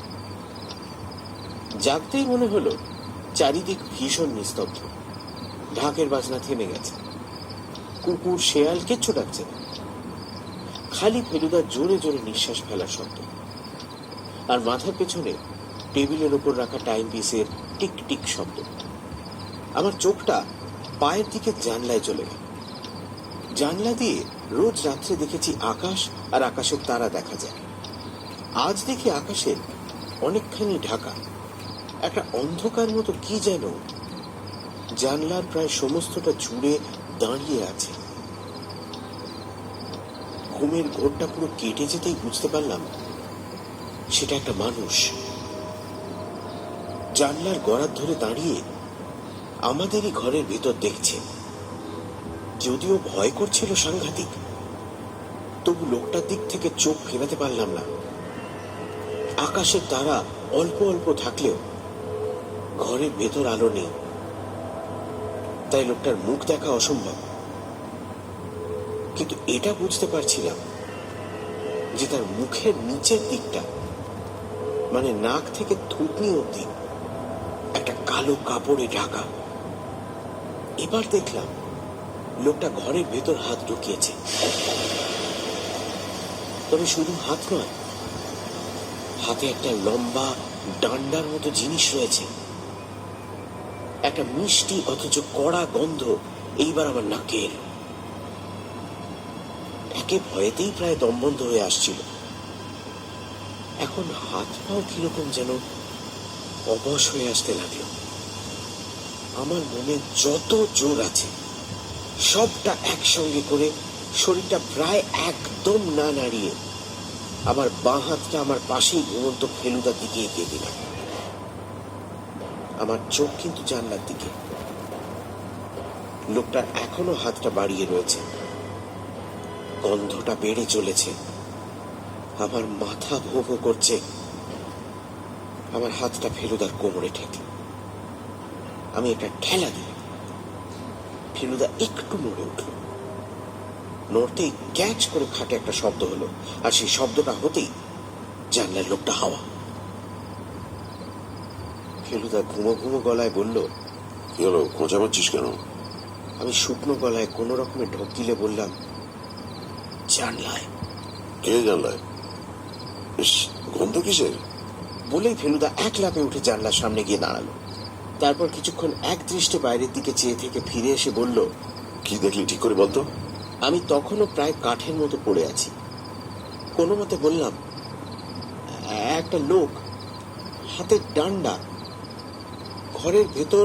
হাত বাড়িয়েছিল? হ্যাঁ। বুঝেছি, লাঠির ডগায় ক্লোরোফর্ম ছিল। আমাদের অজ্ঞান করবার তালে ছিল। কেন? বোধহয় আরেক আংটি চোর। ভাবছি এখন আংটি এখানেই আছে। যাকে তুই এই ব্যাপারটা আর বাবা কাকাকে বলিস না। মিথ্যে নার্ভাস হয়ে আমাদের কাজটাই ভেস্তে দেবে। পরদিন সকালে বাবা ধীরু কাকা দুজনেই বললেন যে আর বিশেষ কোনো গোলমাল হবে বলে মনে হচ্ছে না। আংটি উদ্ধারের ভার পুলিশের উপর দিয়ে দেওয়া হয়েছে। ইন্সপেক্টর গড়গড়ি কাজ শুরু করে দিয়েছে। পুলিশে আংটি খুঁজে পেলে ফেলুদার উপর টেক্কা দেওয়া হবে, আর তাতে ফেলুদার মনে লাগবে। এই ভেবে আমি মনে মনে প্রার্থনা করলাম পুলিশ যেন কোনো মতেই আংটিটা খুঁজে না পায়। সেই ক্রেডিটটা যেন ফেলুদারই হয়। বাবা বললেন, আজ তোদের আরো কয়েকটা জায়গা দেখিয়ে আনবো ভাবছি। ঠিক হলো দুপুরে খাওয়ার পর বেরোনো হবে। কোথায় যাওয়া হবে সেটা ঠিক করে দিলেন বনবিহারী বাবু। আমরা সবাই খেয়ে টেয়ে উঠেছি, এমন সময় বনবিহারী বাবু এসে হাজির। বললেন, আপনাদের বাড়ির দিনে ডাকাতির খবর পেয়ে চলে এলাম। একটা ভালো দেখে হাউন্ড পুষলে কেলেঙ্কারি হতো না। আর সাধু বাবার উদ্দেশ্য সাধু না অসাধু সেটা বুঝতে একটা ওয়েল ট্রেন্ড যেত হাউন্ডের লাগতো ঠিক 5 সেকেন্ড। যাক, চোর পালানোর পর আর বুদ্ধি দিয়ে কি হবে বলুন?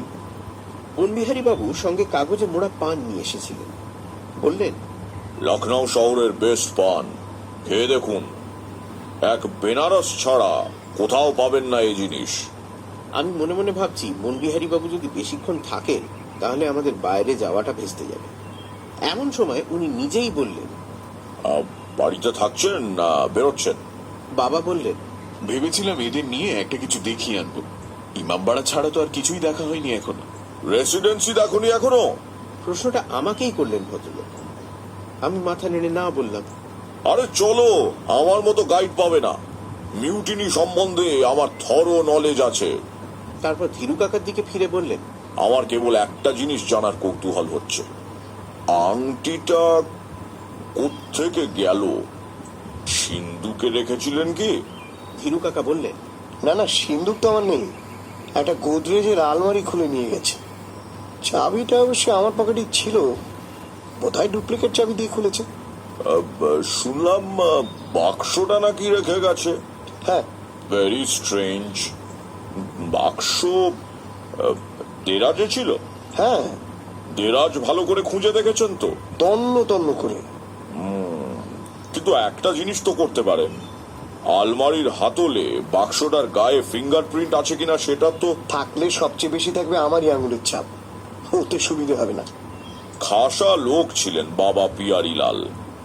আংটিটা ইনশিওর পর্যন্ত করেননি, আর যাকে দিয়ে গেলেন তিনিও অবশ্যই ততই বছর।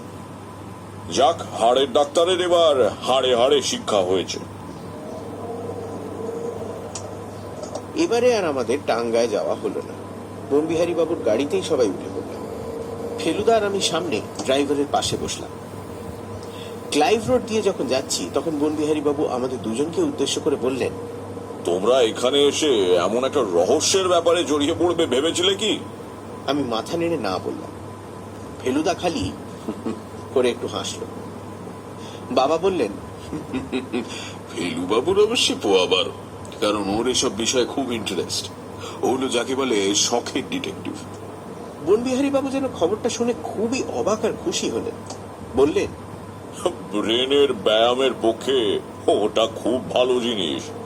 তো রহস্যের কিছু কিনারা করতে পারলে ফেলু বাবু? এ তো সবে শুরু। অবশ্যই তুমি কোন রহস্যের কথা ভাবছো জানি না, আমার কাছে অনেক কিছুই রহস্যজনক। ধীরু কাকা বললেন, কিরকম? এই যেমন ধরুন, সন্ন্যাসী গোদরেজের আলমারির চাবি পেল থেকে, তারপর বাড়িতে চাকর বাকর থাকতে সে সন্ন্যাসীর এত সাহসী বা হবে থেকে যে সে একেবারে আপনার বেডরুমে গিয়ে ঢুকবে। তাছাড়া একটা ব্যাপার তো অনেক দিন থেকেই খটকা লেগে আছে। কি ব্যাপার? শ্রীবাস্তবকে সত্যি পিয়ারিলাল আংটি দিয়েছিলেন না শ্রীবাস্তব সেটা অন্যভাবে? সে কি মশাই, আপনি কি শ্রীবাস্তবকে সন্দেহ করেন নাকি? আর সন্দেহ তো প্রত্যেককেই করতে হবে, এমনকি আমাকে আপনাকেও, তাই নয় কি ফেলু বাবু? নিশ্চয়ই। আর যেদিন সন্ন্যাসী আমাদের বাড়ি এসেছিলেন সেদিন তো শ্রীবাস্তব এসেছিলেন ওই বিকেলেই। তারপর আমাদের না পেয়ে বনবিহারী বাবুর বাড়িতে এলেন। এক্স্যাক্টলি। বনবিহারী বাবু যেন রীতিমতো উত্তেজিত হয়ে উঠলেন। এবারে বাবা যেন বেশ থতমত খেয়েই বললেন, কিন্তু শ্রীবাস্তব যদি অসৎ উপায়ে আংটিটা পেয়ে থাকেন, তাহলে তিনি সেটা আমাদের কাছে রাখবেনই বা কেন? আর রেখে সেটা চুরি বা করবেন কেন? আরে বুঝলেন না, অত্যন্ত সহজ। শ্রীবাস্তবের পেছনে সত্যি ডাকাত লেগেছিল। ভীতু মানুষ, তাই ভয় পেয়ে আংটিটা আপনাদের কাছে এনে রেখেছিলেন। এদিকে লোভও আছে 16 আনা, তাই তিনি নিজেই আবার সেটা চুরি করে চোরদের ধাপ্পা দিয়ে এক ঢিলে 2 পাখি মেরেছেন। আমার মাথার মধ্যে সব কেমন জানি গন্ডগোল হয়ে যাচ্ছিল। শ্রীবাস্তবের মতো এত ভালো মানুষ, হাসি খুশি লোক, তিনি কখনো চোর হতে পারেন? ফেলুদাও কি বনবিহারী বাবুর সঙ্গে একমত, নাকি বনবিহারী বাবুর কথাতেই ওর প্রথম শ্রীবাস্তবের উপর সন্দেহ পড়েছে? বনবিহারী বাবু বললেন, শ্রীবাস্তব অমায়িক লোক, তাতে সন্দেহ নেই, কিন্তু একবার ভেবে দেখুন, লখনৌয়ের মতো জায়গা, এমন আর কি, সেখানে স্রেফ হাড়ের ব্যারামের চিকিৎসা করে এত বড় বাড়ি গাড়ি বাগান আসবাবপত্র, ভাবতে একটু ইয়ে লাগে নাকি? ধীরু কাকা বললেন, ওর বাপের হয়তো টাকা ছিল। বাপ ছিলেন এলাহাবাদ পোস্ট অফিসের সামান্য কেরানি। এই সময় ফেলুদা হঠাৎ একটা বাজে প্রশ্ন করে বসল। আপনার কোনো জানোয়ার আপনাকে কখনো কামড়েছে কি? No, never. তাহলে আপনার ডান হাতের কবজিতে ওই দাগটা কি? ও বাবা বাবা বাবা, তুমি তো খুব ভালো লক্ষ্য করেছো, কারণ ও দাগটা সচরাচর আমার আস্তিনের ভেতরেই থাকে। ওটা হয়েছিল ফেন্সিং করতে গিয়ে। ফেন্সিং বোঝো? ফেলুদা কেন, আমিও জানতাম ফেন্সিং কাকে বলে। রেপিয়ার বলে একরকম সরু লম্বা তলোয়ার দিয়ে খেলাকে বলে ফেন্সিং। ফেন্সিং করতে গিয়ে হাতে খোঁচা খাই, এটা সেই খোঁচা দাগ। রেসিডেন্সিটা সত্যি একটা দেখবার জিনিস। প্রথমত জায়গাটা খুব সুন্দর, চারিদিকে বড় বড় গাছপালা, আর তার মাঝখানে এখানে ওখানে এক একটা মিউটিনির আমলের সাহেবদের ভাঙা বাড়ি। গাছগুলোর ডালে দেখলাম ঝাঁকে ঝাঁকে বাঁদর। লখনৌ শহরের বাঁদরের কথা আগেই শুনেছি, এবার নিজের চোখে তাদের কাণ্ড কারখানা দেখলাম। কতগুলো রাস্তার ছেলে গুলতি দিয়ে বাঁদরগুলোর দিকে তাক করে ইট মারছে। বনবিহারী বাবু তাদের বসে ধমক দিলেন। তারপর আমাদের বললেন, জন্তু জানোয়ারের ওপর দুর্ব্যবহারটা না আমি একদম সহ্য করতে পারি না। আমাদের দেশেই এই জিনিসটা সবচেয়ে বেশি দেখা যায়। ইতিহাসে সিপাহী বিদ্রোহের কথা পড়েছি। রেসিডেন্সি দেখার সময় সেই বইয়ে পড়া ঘটনাগুলো চোখের সামনে ভেসে উঠল। একটা বড় বাড়ির ভিতরে আমরা ঘুরে ঘুরে দেখছি, আর বনবিহারী বাবু বর্ণনা দিয়ে চলেছে। সেপাই মিউটিনির সময় লখনৌ শহরে নবাবদেরই রাজত্ব। ব্রিটিশরা তাদের সৈন্য রেখেছিলেন এই বাড়িটার ভেতরেই। স্যার হেনরি লরেন্স ছিলেন তাদের সেনাপতি। বিদ্রোহ লাগলো দেখে প্রাণের ভয়ে লখনৌ শহরের যত সাহেব মেম সাহেব একটা হাসপাতালের ভেতর গিয়ে আশ্রয় নিল। কদিন খুব লড়েছিলেন স্যার হেনরি, কিন্তু আর শেষটায় পেরে উঠলেন না। সেপাইয়ের গুলিতে তার মৃত্যু হলো। আর তারপরে ব্রিটিশদের কি দশা হলো সেটা এই বাড়ির চেহারা দেখেই কিছুটা আন্দাজ করতে পারছো। স্যার কলিন ক্যাম্পবেল যদি শেষটায় টাটকা সৈন্য সামন্ত নিয়ে না এসে পড়তেন তাহলে ব্রিটিশদের দফা রফা হয়ে যেত। এদিকে এসো। এই ঘরটা ছিল বিলিয়ার্ডস খেলার ঘর। দেয়ালে সেপাইদের গোলা লেগে কি অবস্থা হয়েছে দেখো। বাবা ধীরুকাটা আগেই রেসিডেন্সি দেখেছেন বলে মাঠে পায়াচারি করছিল। আমি আর ফেলুদাই তন্ময় হয়ে বনবিহারী বাবুর কথা শুনছিলাম। আর 200 বছরের পুরনো পাতলা অথচ মজবুত ইটের তৈরি ব্রিটিশদের ঘরবাড়ির ভগ্নাবশেষ দেখছিলাম। এমন সময় ঘরের দেয়ালের একটা ফুটো দিয়ে হঠাৎ কি একটা জিনিস তীরের মতো এসে ফেলুদার কান ঘেঁষে ঠাঁই করে পিছনের দেওয়ালে লেগে মাটিতে পড়ল। চেয়ে দেখি সেটা একটা পাথরের টুকরো। তার পর মুহূর্তেই বনবিহারী বাবু একটা হ্যাঁচকা টানে ফেলুদাকে তার দিকে টেনে নিল। আর ঠিক সেই সময় আরেকটা পাথর এসে আবার ঘরের দেয়ালে লেগে মাটিতে পড়ল। পাথরগুলো যে গুলতি দিয়ে মারা হয়েছে সে বিষয়ে কোনো সন্দেহ নেই। বনবিহারী বাবুর বয়স হলেও এখনো যে কত চটপটে সেটা এবার বেশ বুঝতে পারে। উনি এক লাফে দেয়ালের একটা বড় গর্তের ভিতর দিয়ে গিয়ে বাইরে ভাসে পড়ল। আমি আর ফেলুদা অবশ্যই তক্ষুনি লাফিয়ে গিয়ে ওর কাছে পৌঁছলাম। আর গিয়েই দেখলাম যেদিক থেকে পাথর এসেছে সেই দিকে বেশ খানিক দূরে একটা লাল ফেস টুপি আর কালো কোট পরা দাঁড়িয়েলা লোক দৌড়ে পালাচ্ছে।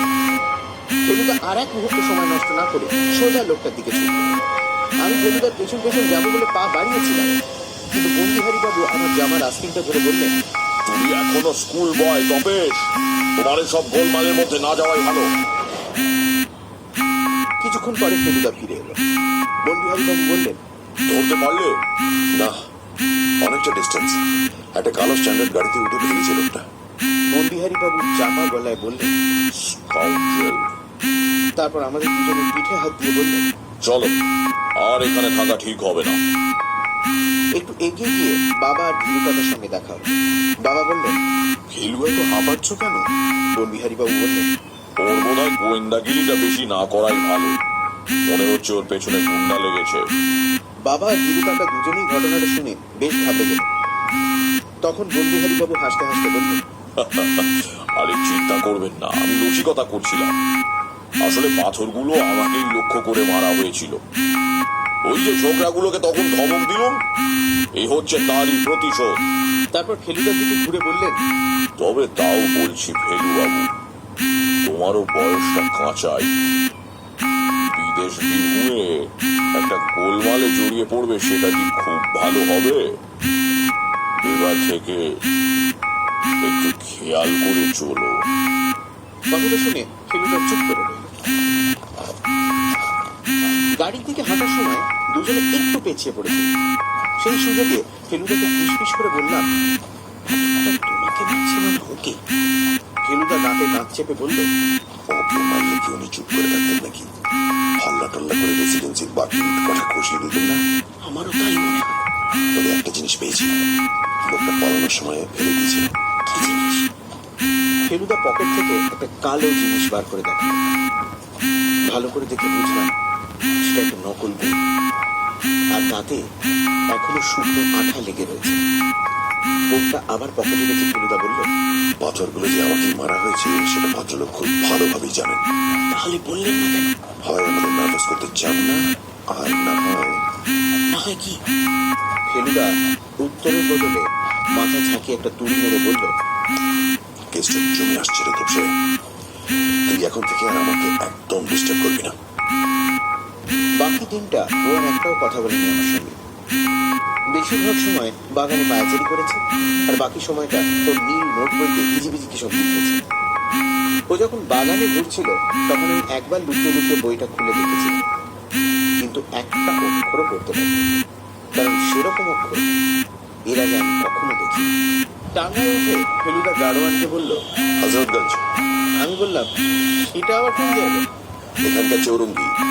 শুধু নবাবী আমলের জিনিস ছাড়াও তো শহরে দেখবার জিনিস আছে। আজ একটু দোকান টোকান ঘুরে দেখবো। গতকাল রেসিডেন্সি থেকে আমরা বনবিহারী বাবুর বাড়িতে কফি খেতে গেছি। সেই সুযোগে ওর চিড়িয়াখানাটাও আরেকবার দেখে নিয়েছি। সেই আয়না, সেই র্যাডিসনেক, সেই মাকড়সা, সেই বনবিড়াল, সেই কাঁকড়া দিচ্ছে। বৈঠকখানায় বসে কফি খেতে খেতে ফেলুদা একটা দরজার দিকে দেখিয়ে বলল, ও দরজাটায় সেদিনও তালা দেখলাম, আজও তালা। বনবিহারী বাবু বললেন, হ্যাঁ, ওটা একটা এক্সট্রা ঘর, এসে অব্দি তালা লাগিয়ে রেখেছি। খোলা রাখলেই ঝাড় পোঁচের হ্যাঙ্গামা এসে যায়, বুঝলে না? তাহলে তালাটা নিশ্চয়ই বদল করা হয়েছে, কারণ এটাই তো মোচে ধরেনি। বনবিহারী বাবু ফেলুদার দিকে একটু হাসি হাসি অথচ তীক্ষ্ণ দৃষ্টি দিয়ে বললেন, হ্যাঁ, এর আগেরটাই এত বেশি মরচে ধরেছিল যে ওটা বদলাতে বাধ্য হলাম। বাবা বললেন, আমরা ভাবছিলাম হরিদ্বার লক্ষ্মণ ঝুলাটা এই ফাঁকে সেরে আসবো। বনবিহারী বাবু পাইপ ধরিয়ে একটা লম্বা টান দিয়ে কড়া গন্ধওয়ালা ধোঁয়া ছেড়ে বললেন, কবে যাবেন? পরশু যদি যান তো আমিও আসতে পারি আপনাদের সঙ্গে। আমার এমনিতেই সেই 12 ফুট অজগর সাপটা দেখার জন্য একবার যাওয়া দরকার। আর ফেলুবাবুও যেভাবে গোয়েন্দাগিরি শুরু করেছেন, কয়েকদিনের জন্য শহর ছেড়ে কোথাও যেতে পারলে বোধহয় সকলেরই মঙ্গল। ধীরু কাকা বললেন, আমার তো শহর ছেড়ে যাওয়ার কোনো উপায় নেই, তোমরা কজন ঘুরে এসো না। ফেলু, তবে দুজনেরই লক্ষ্মণ ঝুলা না দেখে ফিরে যাওয়াটা কিন্তু উচিত হবে না।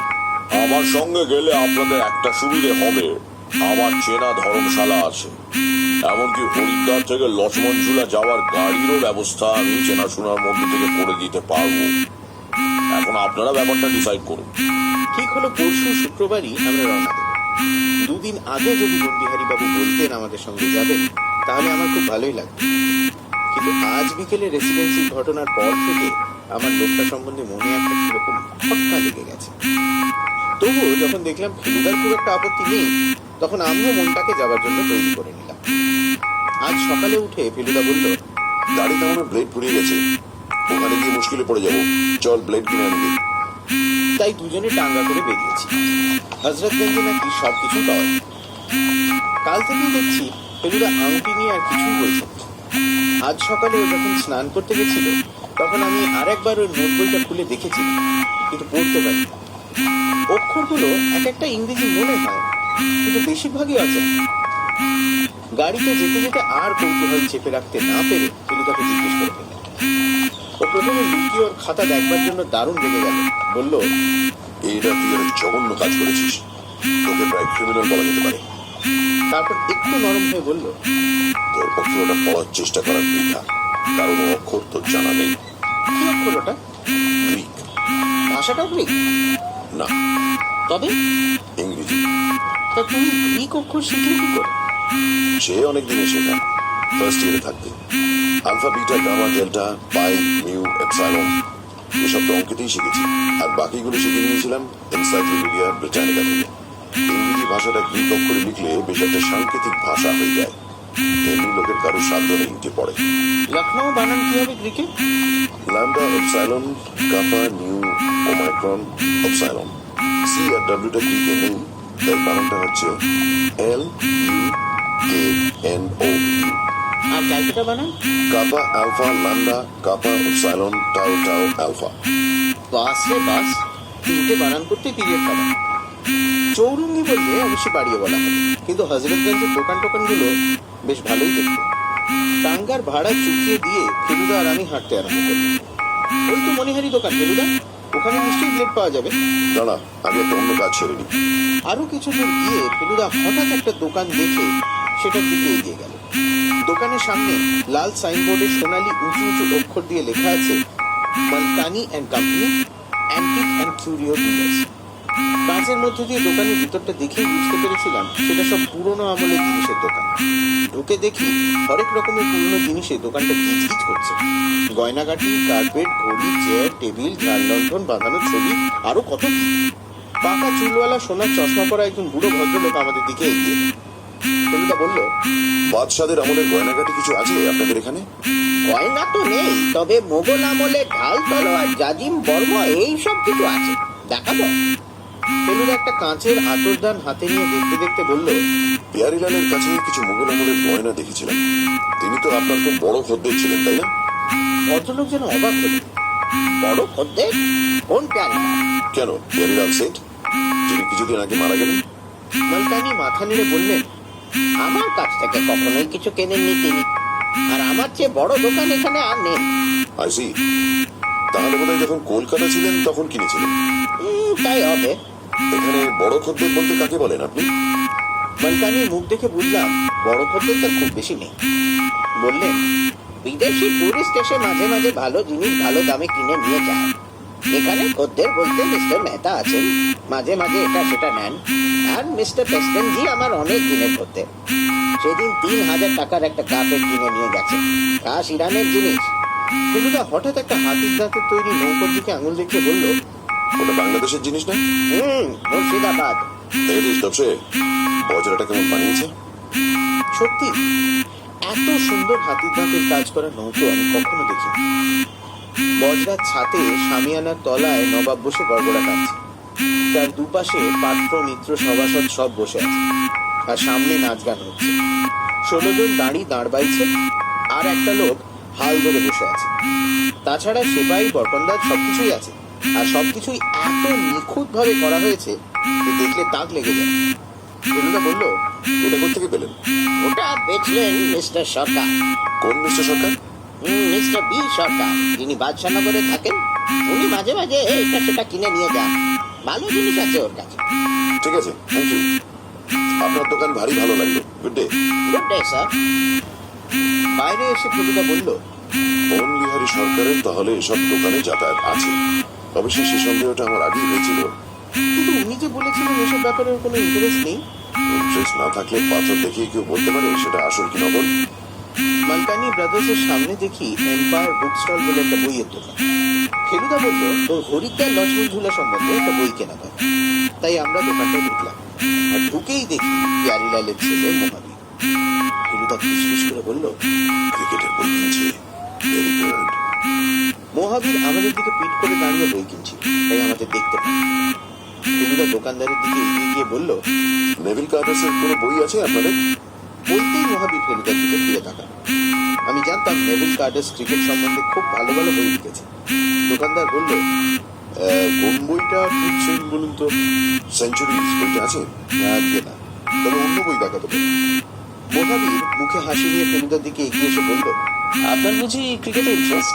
হ্যাঁ, আপনারও দেখছি। মহাবীর তার হাতের বইটা ফেলুদাকে দেখিয়ে বলল, এটা আমার অর্ডার দেওয়া ছিল, ব্র্যাডম্যানের আত্মজীবনী। ওহো, ওটা পড়েছি, দারুণ বই। আচ্ছা, আপনার কি মনে হয় রঞ্জি বড় ছিলেন না ব্র্যাডম্যান? দুজনে ক্রিকেটের গল্পে দারুণ মেতে গেল।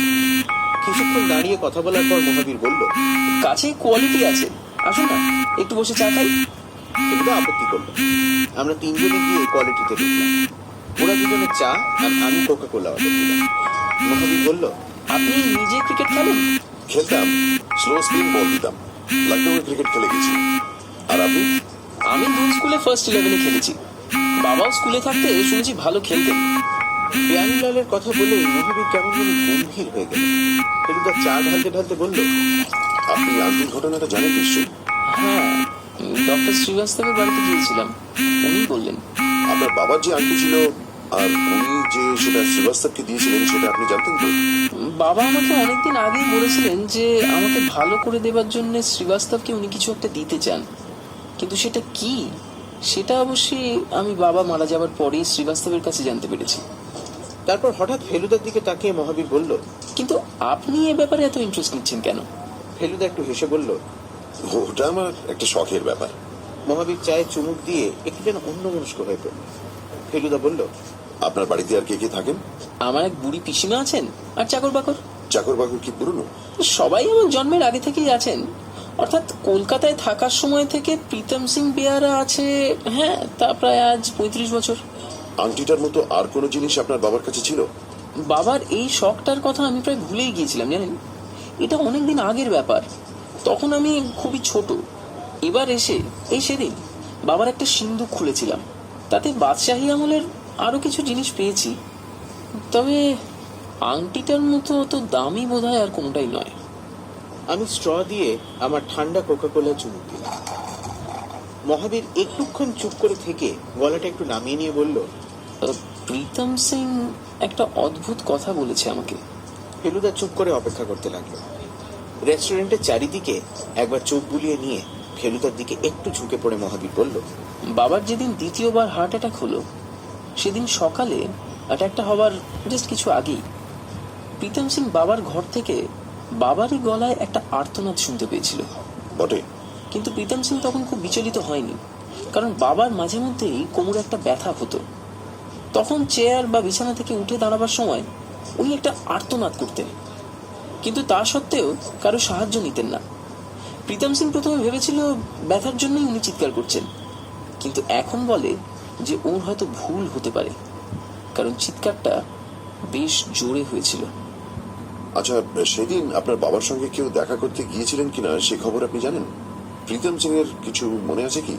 সে কথা আমি ওকে জিজ্ঞেস করেছি, কিন্তু ও ডেফিনেটলি কিছু বলতে পারছে না। সকালের দিকটায় মাঝে মাঝে বাবার কাছে লোকজন আসতো, কিন্তু বিশেষ করে সেদিন ওর কাছে কেউ এসেছিল কিনা সে কথা প্রীতম বলতে পারছে না।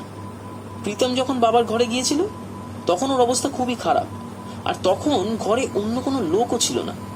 তারপর প্রীতমই ফোন করে শ্রীবাস্তবকে আনায়। আসলে বাবার হার্টের চিকিৎসা যিনি করতেন, ডক্টর গ্রেহাম, তিনি সেদিন এলাহাবাদে ছিলেন একটা কনফারেন্সে। আর স্পাই ব্যাপারটা সম্বন্ধে আপনার কি ধারণা? স্পাই? মহাবীর যেন আকাশ থেকে পড়ল। ও, তাহলে আপনি এটা জানেন না? আপনার বাবা শ্রীবাস্তবকে স্পাই সম্বন্ধে কি যেন বলতে গিয়ে কথাটা শেষ করতে পারেননি। মহাবীর মাথা নেড়ে বলল, না, এটা আমার কাছে একেবারেই নতুন জিনিস। এই সম্বন্ধে আমি কিছুই জানি না। আর বাবার সঙ্গে গুপ্তচরের কি সম্পর্ক থেকে থাকতে পারে তা তো আমি কল্পনাই করতে পারছি না। আমি কোকাকোলাটা শেষ করে সবে স্ট্রটাকে দুমড়ে দিয়েছি এমন সময় দেখলাম একজন সন্না মার্কা লোক আমাদের কাছেই একটা টেবিলে বসে চা খেতে খেতে আমাদেরই দিকে দেখছে। আমার সঙ্গে সঙ্গে চোখাচোখি হতেই ভদ্রলোক টেবিল ছেড়ে উঠে এগিয়ে এলেন আর ফেলুদার দিকে ঘাড় কাত করে বললেন, নমস্কার, চিনতে পারছেন? হ্যাঁ, কেন পারবো না? আমি প্রথমে চিনতে পারি, এখন হঠাৎ ধাঁ করে মনে পড়ে গেল ইনি বনবিহারী বাবুর বাড়িতে থাকেন আর ওর চিড়িয়াখানা দেখাশোনা করেন।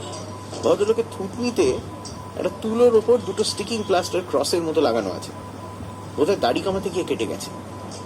ফেলুদা বলল, বসুন। ইনি হচ্ছেন মহাবীর শেঠ, আর ইনি গণেশ গুহ। এবার লক্ষ্য করলাম যে ভদ্রলোকের ঘাড়েও একটা আঁচড়ের দাগ রয়েছে, যদিও এ দাগটা পুরনো। ফেলুদা বলল, আপনার থুতনিতে কি হলো? গণেশবাবু তার নিজের টেবিল থেকে চায়ের পেয়ালাটা তুলে এনে আমাদের টেবিলে রেখে বললেন, আরে আর বলবেন না, ওর সমস্ত শরীরটাই যে একদিন ছিঁড়ে পুরো শেষ হয়ে যায়নি সেই ভাগ্যি। আমার চাকরিটা কি সেটা তো জানেনি। জানি, তবে আমার ধারণা ছিল চাকরিটা খুশি হয়েই করেন আপনি। পাগল, সব পেটের দায়ে। এককালে বিজু সার্কাসের বাঘের ইনচার্জ ছিল, তা সে বাঘ তো আফিম খেয়ে গুম হয়ে পড়ে থাকতো। আর বনবিহারী বাবুর এইসব জানোয়ারের কাজে তো সে দুগ্ধপোষ্য শিশু। সেদিন বেড়ালের আঁচড় আর কাল এই থুতনিতে হাইনার চাপড়, আর পারলুম না। সকালে গিয়ে বলে এসেছি আমার মাইনে চুকিয়ে দিন, আমি ফিরে যাচ্ছি সার্কাস পার্টিতে। না, ভদ্রলোক রাজি হয়ে গেলেন। ফেলুদা যেন খবরটা শুনে অবাক হয়ে গেল, বলল, সে কি, আপনি বনবিহারী বাবুর চাকরি ছেড়ে দিলেন? কাল বিকেলেও তো আমরা ওর ওখানে ঘুরে এলাম। জানি, শুধু আপনারা কেন, অনেকেই যাবেন, কিন্তু আমি আরো তল্লাড়েই নেই। এই এখন স্টেশনে যাব, গিয়ে হাওড়ার টিকিট কাটবো, ব্যাস ঘরে ছেলে ঘরে ফিরে গিয়ে নিশ্চিন্ত। আর ভদ্রলোক নিচু হয়ে ফেলুদার কানের কাছে মুখ নিয়ে এলেন। একটা কথা বলে যাই, উনি লোকটি খুব একটা সুবিধার নন, বুঝলেন? বনবিহারী বাবু আগে ঠিকই ছিলেন, ইদানিং হাতে একটা জিনিস পেয়ে মাথাটা গেছে বিগড়ে। কি জিনিস? সে আর না হয় নাই বললাম। বলে গণেশ গুহ তার চায়ের পয়সা টেবিলের উপর ফেলে দিয়ে রেস্টুরেন্ট থেকে হাওয়া হয়ে গেল।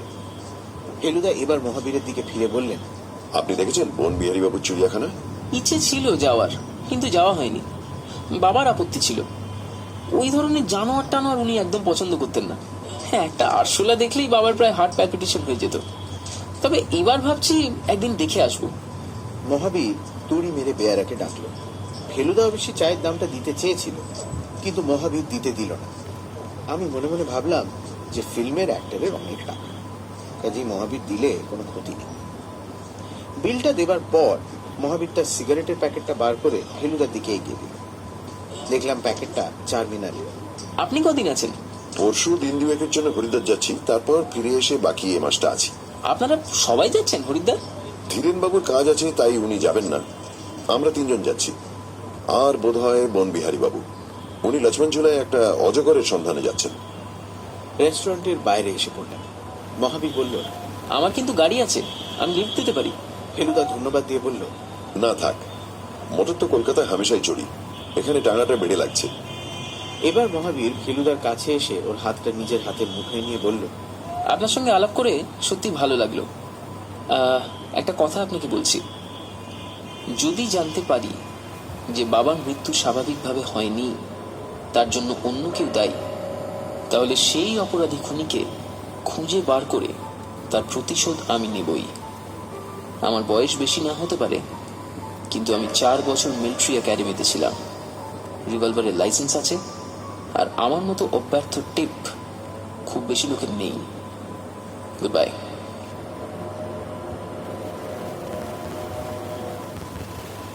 মহাবীর রাস্তা পেরিয়ে গিয়ে একটা কালো স্ট্যান্ডার্ড গাড়িতে উঠে হুশ করে বেরিয়ে চলে গেল। ফেলুদা খালি বলল, সাব্বাস। আমি মনে মনে বললাম, ফেলুদা যে বলেছিল প্যাঁচের মধ্যে প্যাঁচ, সেটা খুব ভুল নয়। টাঙ্গার খোঁজে আমরা হাঁটতে শুরু করলাম। এটাও বুঝতে পারছিলাম যে ব্লেড জিনিসটার খুব বেশি দরকার বোধহয় ফেলুদার নেই। হরিদ্বার যেতে হয় ডুন এক্সপ্রেস। লখনৌ থেকে সন্ধ্যায় গাড়ি ছাড়ে, আর হরিদ্বার পৌঁছয় 4:30। লখনৌ আসার আগে যখন হরিদ্বার যাওয়ার কথা হয়, তখন আমার খুব মজা লেগেছিল, কারণ পুরী ছাড়া আমি কোনো তীর্থস্থান দেখিনি। কিন্তু লখনৌতে এসে আংটির ব্যাপারটা ঘটে যাওয়ায় আর সেই রহস্যের এখনো কোনো সমাধান না হওয়ায় আমার এখন আর লখনৌ ছেড়ে যেতে খুব একটা ইচ্ছে করছিল না। কিন্তু ফেলুদার দেখলাম উৎসাহের কোনো অভাব নেই। ও বলল, হরিদ্বার, ঋষিকেশ আর লক্ষ্মণ ঝুলা, এই 3টে জায়গা পর পর দেখতে দেখবি কেমন ইন্টারেস্টিং লাগে। কারণ 3 জায়গার গঙ্গা দেখবি 3 রকম। যত উত্তরে যাবি তত দেখবি নদীর ফোর্স বেড়ে যাচ্ছে। আর ফাইনালি লক্ষ্মণ ঝুলাই গিয়ে দেখবি একেবারে উত্তাল পাহাড়ি নদী, তোড়ের শব্দ প্রায় কথাই শোনা যায় না। আমি বললাম, তোমার এসব দেখা আছে বুঝি? সেই যেবার ক্রিকেট খেলতে লখনৌ এলাম, সেবারই দেখা সেরে গেছে। ধীরু কাকা অবশ্যই আমাদের সঙ্গে যেতে পারলেন না, তবে উনি নিজে গাড়ি চালিয়ে আমাদের সকলকে স্টেশনে নিয়ে এলেন। কামরাতে মালপত্র রাখতে না রাখতে আরেকজন ভদ্রলোক এসে পড়লেন। তিনি হচ্ছেন ডক্টর শ্রীবাস্তব। আমি ভাবলাম উনি বুঝি ধীরু কাকার মতোই সি অফ করতে এসেছেন, কিন্তু তারপর দেখলাম কুলির মাথা থেকে সুটকেস নামাচ্ছেন। আমাদের সকলেরই অবাক ভাব দেখে শ্রীবাস্তব হেসে বললেন, ধীরু বাবুকে বলিয়েছিলাম কে আপনাদের না বলেন। উনি জানতেন আমি যাব আপনাদের সঙ্গে। কেমন সারপ্রাইজ দিলাম বলেন তো। বাবা দেখলাম খুব খুশি হয়েই বললেন, খুব ভালোই হলো। আমি ভাবতে পারিনি আপনি আসতে পারবেন, তা না হলে আমি নিজেই আপনাকে বলতাম। শ্রীবাস্তব বেঞ্চির ওপর একটা কোণ ঝেড়ে সেখানে বসে বললেন, সত্যি জানেন কি, কদিন বড্ড ওয়ারিড আছি। আমাকে বাইরে থেকে দেখলে বুঝতে পারবেন না পেয়ারিলালের দেওয়া জিনিসটা এইভাবে গেল। ও ভাবলে বড় খারাপ লাগে। ও শহর ছেড়ে 2 দিনের জন্য আপনাদের সঙ্গে একটু ঘুরে আসতে পারলে ও খানিকটা শান্তি পাবো। 5 মিনিটের মধ্যে বনবিহারী বাবুও এসে পড়লেন। তার মালপত্র যেন একজনের পক্ষে একটু বেশি মনে হল। ভদ্রলোক হাসি মুখে নমস্কার করে বললেন, এইবার রগর দেখবেন। পবিত্রানন্দ স্বামী চলেছেন এ গাড়িতে, তার ভক্তরা তাকে বিদায় দিতে আসছেন। ভক্তির বহরটা দেখবেন এবার। সত্যি কিছুক্ষণ পরে অনেকজন লোকজন ফুলের মালা টালা নিয়ে একজন মোটা মতো গেরুয়া পড়া লম্বা চুলওয়ালা সন্ন্যাসী এসে আমাদের পাশের ফার্স্ট ক্লাস গাড়িটায় উঠলেন। ওর সঙ্গে আরো 4-5 জন গেরুয়া পড়া লোক উঠলো, আর কিছু গেরুয়া পড়া আর অনেক এমনি পোশাক পরা লোক কামরার সামনে ভিড় করে দাঁড়ালো। বুঝলাম এরাই সব ভক্তের দল। গাড়ি ছাড়তে আর 5 মিনিট দেরি, তাই আমরা সব উঠে পড়েছি। ধীরু কাকা কেবল জানলার বাইরে থেকে বাবার সঙ্গে কথা বলছেন। এমন সময় একজন গেরুয়া পড়া লোক হঠাৎ ধীরু কাকার দিকে হাসি হাসি মুখ করে হাত বাড়িয়ে এগিয়ে। ধীরেন না, চিনতে পারছো? ধীরু কাকা কিছুক্ষণ হতভম্বের মতো চেয়ে থেকে হঠাৎ আরে অম্বিকা নাকি বলে এগিয়ে গিয়ে ভদ্রলোককে প্রায় জড়িয়ে ধরলেন। বাপ রে বাপ! আরে তোমার আবার এই পোশাক কে? কেন, এ তো প্রায় 7 বছর হতে চললো। ধীরু কাকা তখন ভদ্রলোকের সঙ্গে আমাদের পরিচয় করিয়ে দিয়ে বললেন, অম্বিকা হলো আমার স্কুলের সহপাঠী। প্রায় 15 বছর পর ওর সঙ্গে দেখা। গার্ড হুইসেল দিয়েছে। ঘ্যাঁচ করে গাড়িটা ছাড়ার শব্দ হওয়ার সঙ্গে সঙ্গে আমরা সকলেই শুনতে পেলাম অম্বিকাবাবু ধীরু কাকাকে বলছেন, আরে সেদিন বিকেলে তোমার বাড়ি গিয়ে প্রায় 8 ঘন্টা বসে রইলাম, তুমি ছিলে না। তোমার বেয়ারা তোমাকে সে কথা বলেনি? ধীরু কাকা কি উত্তর দিলেন সেটা আর শোনা গেল না, কারণ গাড়ি তখন ছেড়ে দিয়েছে। আমি অবাক হয়ে প্রথমে ফেলুদা, তারপর বাবার দিকে চাইলাম। ফেলুদার কপালে দারুণ ভ্রুকুটি। বাবা বললেন, ভেরি স্ট্রেঞ্জ। বনবিহারী বাবু বললেন, ওই ভদ্রলোককে কি আপনারা আংটি চোর বলে সাসপেক্ট করছিলেন? বাবা বললেন, সে প্রশ্ন অবশ্যই আর ওঠে না, কিন্তু আংটিটা তাহলে গেল কোথায়? কে নিল? ট্রেনটা ঘটাং ঘটাং করে লখনৌ স্টেশনের প্ল্যাটফর্ম ছাড়িয়ে বেরোল। স্টেশনের মাথার গম্বুজগুলো ভারী সুন্দর দেখতে, কিন্তু এখন আর ওসব যেন চোখেই পড়ছিল না। মাথার মধ্যে সব যেন কিরকম গন্ডগোল হয়ে যাচ্ছিল। ফেলুদা নিশ্চয়ই মনে মনে খুব অপ্রস্তুত বোধ করছে। ও তো সেই সন্ন্যাসীর খোঁজ নিতে নিতে একেবারে লখনৌ স্টেশন অব্দি পৌঁছে গিয়েছিল। কিন্তু তাহলে স্টেশনের সেই অ্যাটাচি কেসওয়ালা সন্ন্যাসী কে? আজকে যাকে দেখলাম সে তো আর ছদ্মবেশী সন্ন্যাসী নয়, একেবারে সত্যিকারের সন্ন্যাসী। সে কি তাহলে আরেকজন লোক? আর সেও কি ধীরু কাকার বাড়ির আশেপাশে ঘোরাফেরা করছিল? আর সেটার কারণ কি ওই আংটি, না অন্য কিছু? আর ফেলুদার গায়ে খুব হুঁশিয়ার লেখা কাগজটাকে ছুঁড়ে মেরেছিল, আর কেন? ফেলুদার মাথা থেকে এখন এই সব প্রশ্নই ঘুরছে, না সে অন্য কিছু ভাবছে? ওর দিকে চেয়ে দেখি ও সেই গ্রিক অক্ষরে হিজিবিজি লেখা খাতাটা বার করে খুব মন দিয়ে পড়ছে, আর মাঝে মাঝে কলম দিয়ে আরো কিসব যেন লিখছে। বনবিহারী বাবু হঠাৎ একটা প্রশ্ন করে বসলেন, আচ্ছা ডক্টর শ্রীবাস্তব, পিয়ারিলাল মারা যাবার আগে আপনি বোধহয় শেষ তাকে দেখেছিলেন, তাই না? শ্রীবাস্তব একটা থলি থেকে কমলা লেবু বার করে সকলকে একটা করে দিতে দিতে বললেন, আমি ছিলাম, ওনার বেবা বোন ছিলেন, ওনার বেহারা ছিল, আর অন্য একটা চাকরও ছিল। বনবিহারী বাবু একটু গম্ভীর হয়ে বললেন, ওর অ্যাটাকটা হবার পর আপনাকে খবর দিয়ে আনানো হয়, তাই তো? আগে হ্যাঁ। আপনি কি হার্টের চিকিৎসাও করেন? হাড়ের চিকিৎসা করলে হার্টের যে করা যায় না এমন তো নয় বনবিহারী বাবু। আর ওর ডাক্তার গ্রেহাম ও শহরে ছিলেন না, তো তাই আমাকে ডেকেছিলেন। কে ডেকেছিল? ওর বেরা। বেয়ারা? বনবিহারী বাবু ভ্রু কপালে তুলে জিজ্ঞেস করলেন, হ্যাঁ, প্রীতম সিং।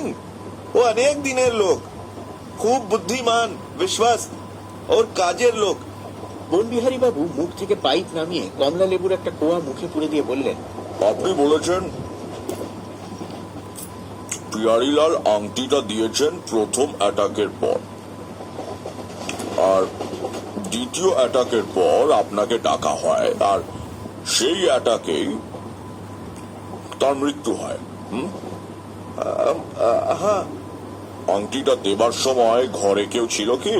ও তা কি করে থাকবে বনবিহারী বাবু? এ সমস্ত কাজ কি আর বাইরের লোকের সামনে কেউ করে? বিশেষ করে প্যারিলাল কিরকম লোক ছিলেন তা তো আপনি জানেন।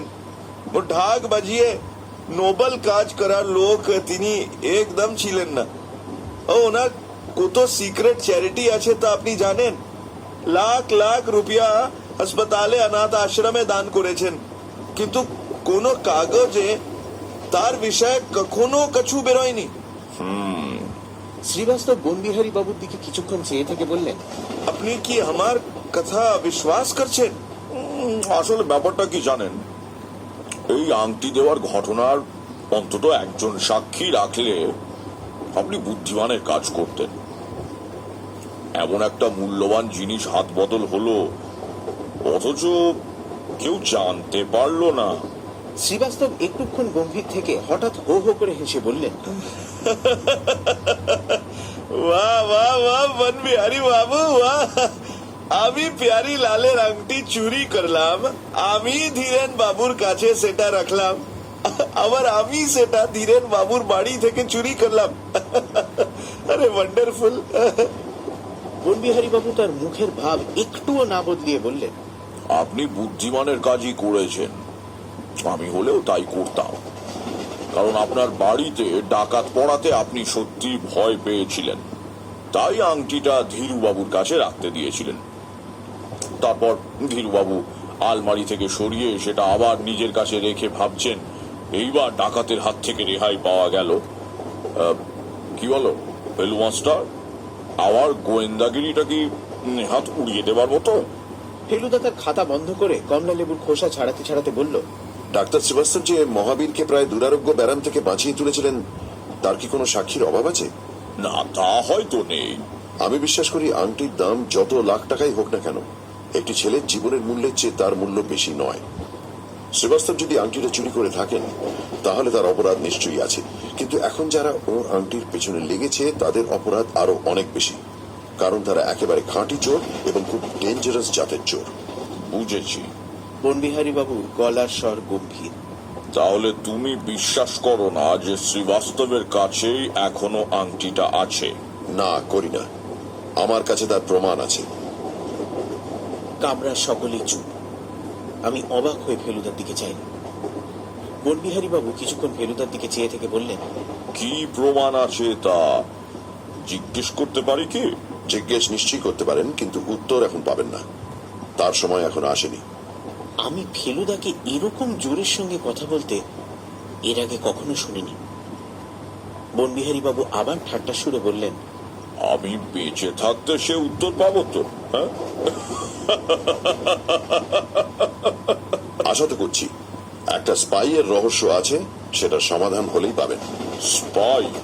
বনবিহারী বাবু অবাক হয়ে ফেলুদার দিকে চাইলেন। কি স্পাই? শ্রীবাস্তব বললেন, ফেলু বাবু বোধহয় ও পিয়ারি লালের লাস্ট ওয়ার্ডস এর কথা বলছেন। ও মারা যাওয়ার আগে দুবার স্পাই কথাটা বলেছিলেন। বনবিহারী বাবুর ভ্রুকুটি আরো বেড়ে গেল। বললেন, আশ্চর্য, লখনৌ শহরে স্পাই? তারপর কিছুক্ষণ পাইপটা হাতে নিয়ে চুপ করে কামরার মেঝের দিকে চেয়ে থেকে বললেন, হতে পারে। আমার একবার একটা সন্দেহ হয়েছিল বটে। কি সন্দেহ? শ্রীবাস্তব জিজ্ঞেস করলেন। না, কিছু না। I may be wrong. বুঝলাম বনবিহারী বাবু আর ও বিষয়ে কিছু বলতে চান, আর এমনিতেই হরদই স্টেশন এসে পড়াতে কথা বন্ধ হয়ে গেল। একটু চা হলে মন্দ হয় না। বলে ফেলুদা প্ল্যাটফর্মে নেমে পড়ল। আমিও নামলাম, কারণ ট্রেন স্টেশনে থামলে গাড়ির ভেতর বসে থাকতে আমার ইচ্ছে করে। আমরা নামতেই আরেকজন গেরুয়া পড়া দাড়িওয়ালা লোক কোত্থেকে জানি এসে আমাদের গাড়িতে উঠে পড়ল। বনবিহারী বাবু ব্যস্ত হয়ে বললেন, কামরা রিজার্ভ, জায়গা নেই, জায়গা নেই। তাতে গেরুয়াধারী ইংরেজিতে বলল, বরেলি পর্যন্ত যেতে দিন দয়া করে, তারপর আমি অন্য গাড়িতে চলে যাব। রাত্রে আপনাদের বিরক্ত করব না। অগত্যা বনবিহারী বাবু তাকে উঠতে দিলেন। ফেলুদা বলল, সন্ন্যাসীদের জ্বালা দেখছি আর পারা গেল না। হাই চাওয়ালা। চাওয়ালা দৌড়ে এগিয়ে এলো। তুই খাবি? কেন খাবো? অন্যদের জিজ্ঞেস করাতে ওরা বললেন যে খাবেন। গরম চায়ের ভাঁড় কোনো রকমে এ হাত ও হাত করতে করতে ফেলুদাকে বললাম, শ্রীবাস্তব চোর হলে কিন্তু খুব খারাপ হবে। ফেলুদা ওর সাংঘাতিক গরম চায়ে চুমুক দিয়ে বলল, কেন? কারণ ওকে আমার বেশ ভালো লাগে, মনে হয় খুব ভালো মানুষ। বোকচন্দর, তুই যে ডিটেকটিভ বই পড়িসনি, পড়লে জানতে পারতিস যে যে লোকটাকে সবচেয়ে নিরীহ বলে মনে হয় সেই শেষ পর্যন্ত অপরাধী প্রমাণ হয়। এই ঘটনা তো আর ডিটেকটিভ বইয়ের ঘটনা নয়। তাতে কি হলো? বাস্তব জীবনের ঘটনা থেকেই তো লেখকরা আইডিয়া পান। আমার ভারী রাগ। বললাম, তাহলে শ্রীবাস্তব যখন প্রথম দিন আমাদের বাড়িতে বসে গপ্প করছিল, তখন বাইরে থেকে কে ওকে ওয়াচ করছিল আর চান্দিনা খাচ্ছিল? সে হয়তো ডাকাতের দলের লোক। তাহলে তুমি বলছো শ্রীবাস্তবও খারাপ লোক আর ডাকাতরাও খারাপ লোক? তাহলে সকলেই খারাপ লোক, কারণ গণেশ বাবু বলেছিল বনবিহারী বাবুও ভালো লোক না। ফেলুদা উত্তরের বদলে চায়ের ভাঁড়ে একটা বড় রকম চুমুক দিতেই ওর থেকে জানি একটা দলা পাকানো কাগজ ঠাঁই করে এসে ওর কপালে লেগে রিবাউন্ড করে একেবারে ভাঁড়ের মধ্যে পড়ল। এক ছবলে কাগজটা ভাঁড় থেকে তুলে নিয়ে ফেলুদা প্ল্যাটফর্মে ভিড়ের দিকে চাইতেই গার্ডের হুইসেল শোনা গেল। এখন আর কারোর সন্ধানে ছোটাছুটি করার কোনো উপায়। কম্পার্টমেন্টে ওঠার আগে কাগজটা খুলে একবার নিজে দেখে তারপর আমাকে দেখিয়ে দিলীপা সেটাকে আবার দলা পাকিয়ে প্ল্যাটফর্মের পাশ দিয়ে একেবারে ট্রেনের চাকার ধারে ফেলে দিল। কাগজে লেখা ছিল খুব হুঁশিয়ার। আর দেখে বুঝলাম এবারও পানির রস দিয়ে লেখা। বাদশাহী আংটির রহস্যজনক আর রোমাঞ্চকর ব্যাপারটা আমরা মোটেই লখনৌ শহরে ছেড়ে আসিনি, সেটা আমাদের সঙ্গে সঙ্গেই চলেছে।